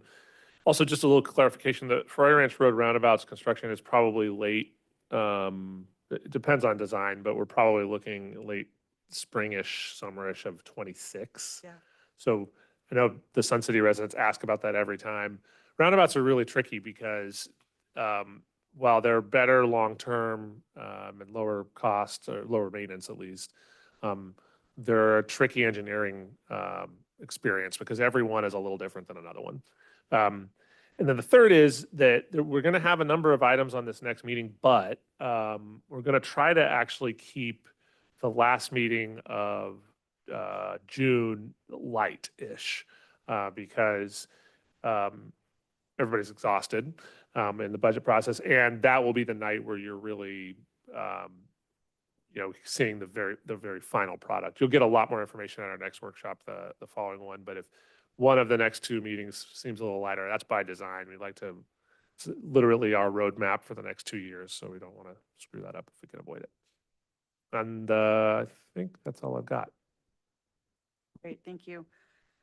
Okay, council initiated business. Okay, I have a couple questions and I have one item of concern that I want to just kind of bring forward. So I'm gonna apologize for asking these questions. I didn't want to ask them during the budget thing. Can you tell me what is the update on repaving I Street? I drove by the other day and it looked kind of patchy, like you're still doing underground stuff. Are we getting close to? I believe, and this is an engineering capital project, but I believe the I Street repaving project was separate from the utility construction project. So I wish Araceli was still here because Yeah, she'd probably be able to provide know a better this one. I update. literally just told her to leave 2 minutes ago. Yeah, I'm like, Okay. "We're Unfortunately, I good, know this you one. can So go." what happens is they're not necessarily going to be completed by the same contractor. They may, but what was important is that they're working and completing out all the water line replacements. And then as council discussed when we funded it, we found enough resources since I Street's in really rough shape to resurface that. So that will happen at the very end of the water project. And I've been communicating with a couple of people that you would know as well on I Yeah, Street about that. That's, So okay, so they're aware of what. it's okay, coming. Yep. perfect. And then my other question is, and I know we talked about this a little bit, but I would really like an update. And I know that we approved the Bella Breeze and it's the same time as the skate park's going on. It's not one or the other, it's both. So can you tell me what the update is on this? Still waiting a final design, which are then biddable. Then you get your bids, and the bidding process is in some ways the easiest part of it. Then award comes to council and then begins immediately thereafter. So hopefully we'll be able to break ground this year? Yes. Okay. Right. Not so much concerned we finish it this year, but we break ground this year. Yeah. That we see some Yep. progress. Yep. Okay, all right. I know my pain with that. I No, know you're my- not. I want to see it done too. It's Okay. taken a long time for us to get there. Yeah, okay, and then, so here's a concern that I have, and this might sound a little crazy, and I said it this morning in our governance meeting, and people kind of looked at me like, what? So I know we've been talking about the issue with the food trucks, right? So that's an issue, like, people come from other cities that are not part of an event, and they are not licensed here, and we're not getting any tax revenue, and they're competing with our brick and mortar, okay? So that's one thing, I'm gonna let you answer that. The other thing that I'm concerned about are the corner people who pop up with all the fruit and stuff, not the ones in the little carts, whatever, those are an issue too, whether they're permitted or not. But everywhere you go in town, and I know they're in other towns too, because another council member from another town said that was a concern for them. So you've got someone sitting in a chair, little umbrella, and they've got strawberries and melons or whatever, and they're there all day. not, and I want to be clear of this, I'm not wanting to interfere with somebody's ability to make a living. What I'm concerned about, and maybe someone can speak to this, because I don't know where they come from. I don't know who's employing them. What I'm concerned about is that some of these people might be paying off a debt of being trafficked. And so I'm not concerned about them making a living, like selling their thing, like whatever, they can sit on the corner. I mean, they're not permitted, and that's something we need to talk about. I'm concerned that they're being forced to sit there all day because they're paying off a debt. I don't know if that's a reality or not, that's happening here, but I'm concerned about that. So, I'm happy to speak to Yeah. both of those, one probably a little more than the other. The food truck issue has obviously come to the attention of code enforcement and has been a heightened discussion as of late because of all the food trucks that are showing up on private commercial lots and are basically parked there permanently and acting like a restaurant. But as you, again, don't have necessarily permits, business licenses, sanitation facilities nearby for not only their employees, but for the public that would be required if you were a brick and mortar. So I've received complaints not only from council, but from the business community and from just members of the public who are concerned about Lincoln and the viability of our downtown. And so it has raised in priority, and we're actually working on our initial draft, which you will be seeing sometime shortly. So Perfect. we Thank are you. handling that. thank you. With respect to the corner or street vendors, there is a different ordinance that covers them. So there is actually a licensing and registration process that they're required to go through. This is a little more challenging one because we don't get sort of the unilateral frustration or disdain for these vendors. We actually, there's a group that does tamales, there's the fruit, there's the cut up fruit and the tangine and all that stuff. And we actually get a lot of people that like those Yeah. booths. Yeah. And again, as we've said, well, you can like them.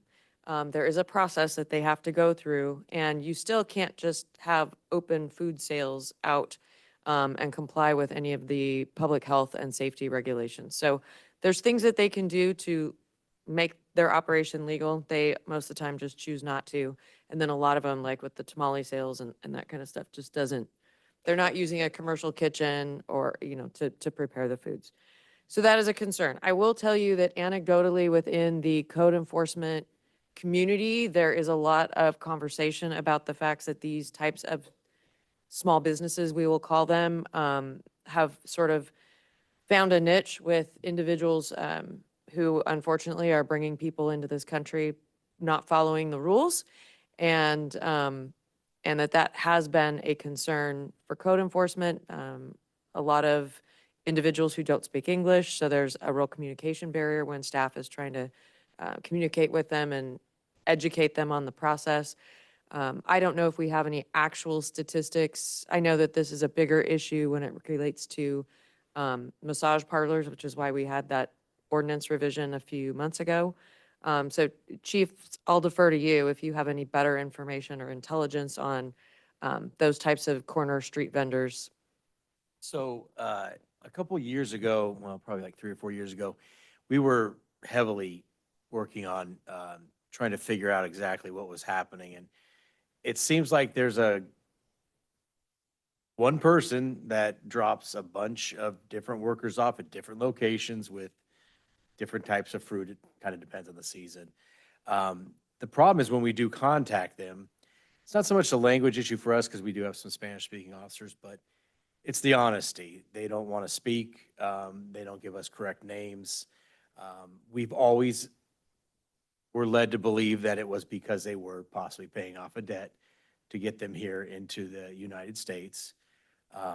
So it's just always been a difficult one. And then code enforcement has, in the last year or so, has been more focused on it, but we never really got a set idea. We just were going off assumptions from what we hear in other cities. It took a lot of our time and resources because it didn't matter what you did to them or told them.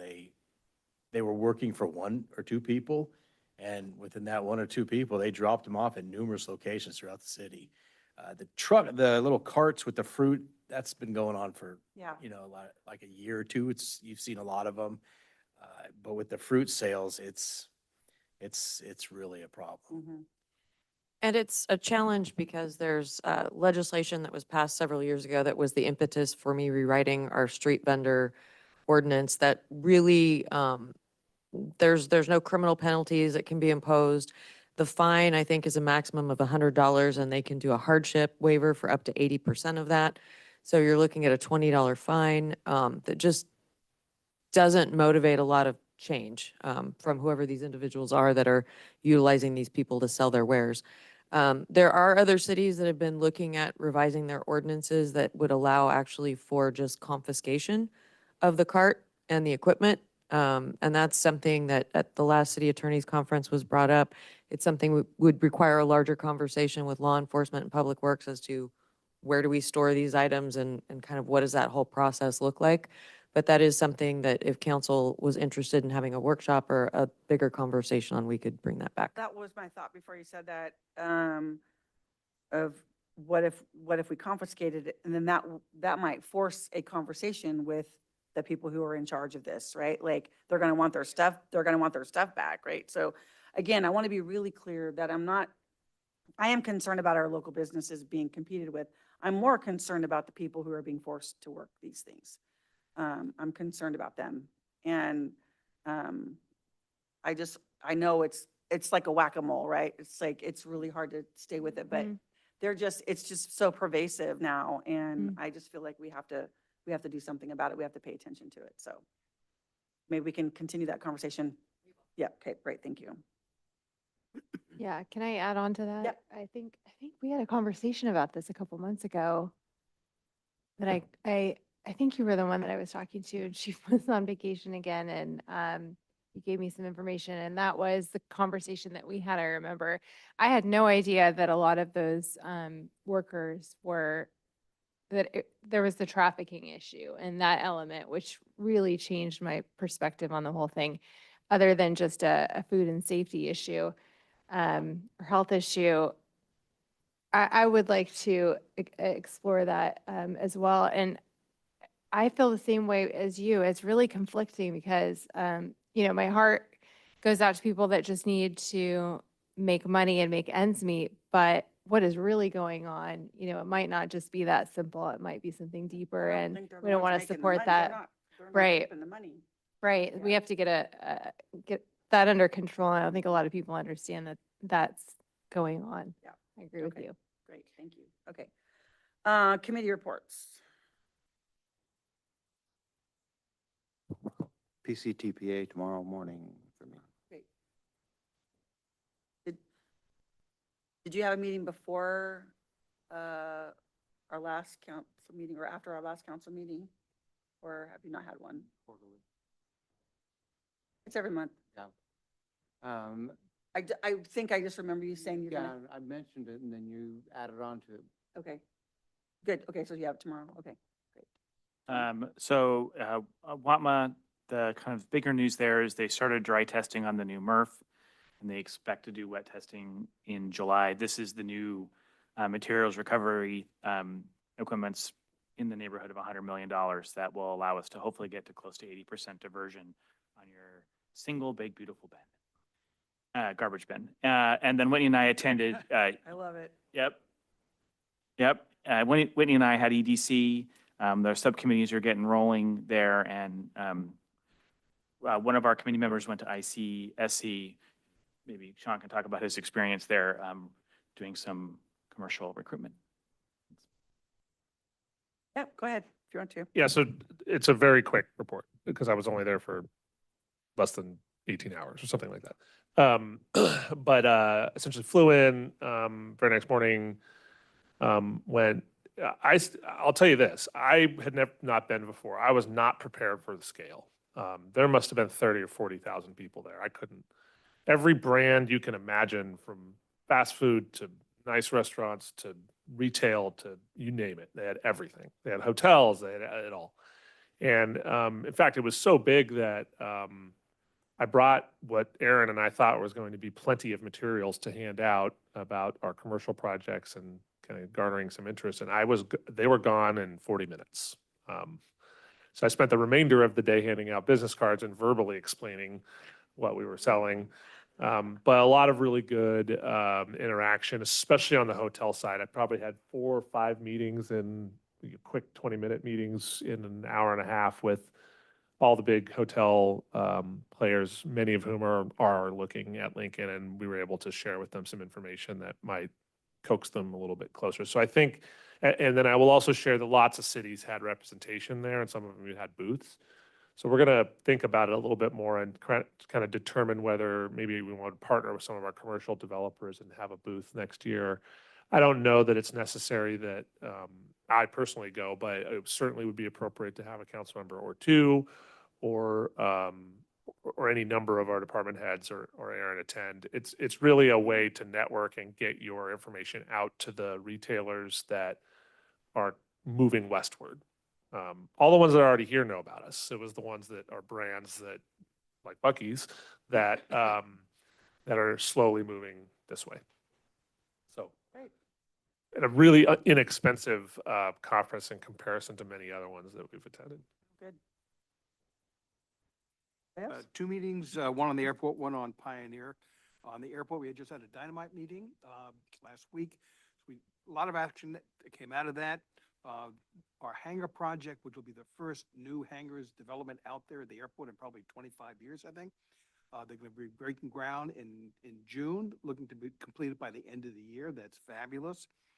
We discussed and recommended to staff, they're doing some more investigation on a hangar wait list, a hangar expansion area, a common area maintenance fees to help to offset some of the capital projects. Ground lease increase, we talked about that. There is an airport management RFP out on the street right now, and I think on Thursday, we've got a Zoom conference for anyone who wants additional information, so that's going to be really good. And we're just trying for the next month or 6 weeks to reduce the fuel sales for aviation gas for pistons, not Jet A, by 10%. We found that in some of the airports that have tried this have been a tremendous increase in volume. And so you're not losing on the individual sale, you make it up in volume, but we're actually getting, according to the common law, so to get a lot more volume into it. So we'll try it for a couple of weeks, 1 or 2 months, and we'll see what happens, and we'll see where that takes us. Yes, exactly. Then on Pioneer Community Energy, they delivered their preliminary budget, $245 million. It's balanced. We'll come back with a full report next month over here, and they reported on a number of projects that they've got in programs for tune-ups and being able to, if you don't have solar now, you can get solar and a battery through Tesla. And then a power shift. So there's a lot of good stuff going on with the community property. Awesome. You have anything, Whitney? No, we had a LAFCO subcommittee budget meeting workshop, and then tomorrow we have a LAFCO subcommittee personnel meeting, and then our regular meeting is after that. Okay. I only have one thing. Last council meeting, when I was reporting on Cap to Cap, I forgot to mention something that occurred to me the other day. So, we have this plot of land out here that was donated to Dignity Health, and they're supposed to be building a hospital someday. So I was at a brunch that was sponsored by Dignity Health and somebody else. And so the people who run it, I walked over there to them and I said, hey, this is who I am. I'm from Lincoln. I said, when are you going to build your hospital? And so I was nicer than that. But so I wanted to report out what they said, which is hopeful, but it's not like we're not jumping for joy yet. So they said, yes, we are going to do that. We want to come there, but they're going to start with building office spaces, doctor's offices, urgent care type of thing. And then probably, and they said, don't quote us on this because there's a lot of factors, but probably 7, 8, 9 years, we're looking at the hospital. So, because I told them, I said, we have a lot of senior citizens who live there. They ask us all the time, we need a hospital, and we get a hospital. And so I had a good conversation with them. And so it's, it's better than 20 years down the road. But they were very, very helpful. Like, yes, we want to come, but we have to do it in phases. So that's what that is. So if somebody asks you about the hospital, you can tell them that. Yep. About 10 years. About 10 years, yeah. So you might be dead by then, but hey, the hospital will be here, so, sorry. All right, anybody else, any other committee reports, information items? Anybody have information? I do. Yeah. So I heard that our planning commissioner, Nathan Herzog, is on something that's called the Charter Review Committee. And I asked him if he would do me a favor. They just had their first meeting on the 20th. If he would put together a just short informational report for the public and for us to have an understanding of what that is and what's going on, so that we can engage should we need to. And so I'll just read this really quickly since it's late, what he sent to me. But a charter review committee is a temporary advisory group formed to review and suggest updates to the Placer County Charter, which serves as the county's local constitution. The committee ensures the charter reflects current needs, best practices in governance, transparency, fiscal responsibility, and community values. Why does this matter? Placer County is one of California's charter counties, meaning it operates under a charter that can be customized locally. This review process helps modernize how the county functions and encourages public input.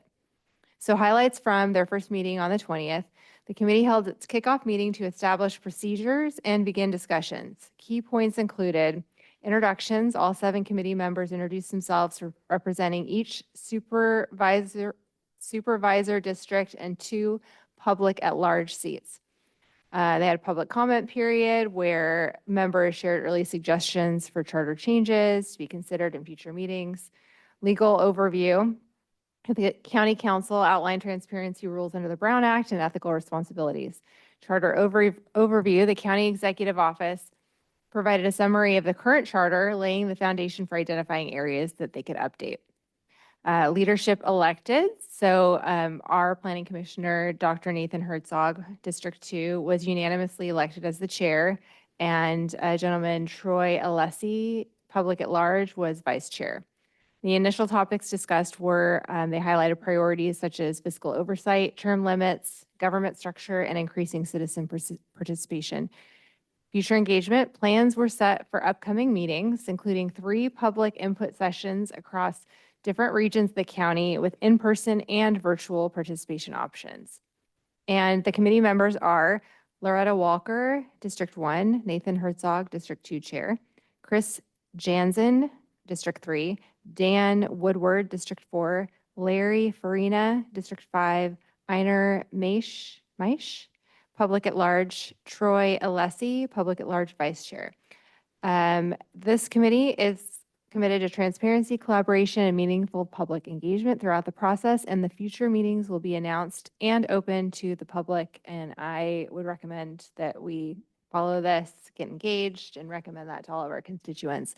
And I believe that there is a page on the Placer County that is dedicated to this particular topic, so we can learn more about it.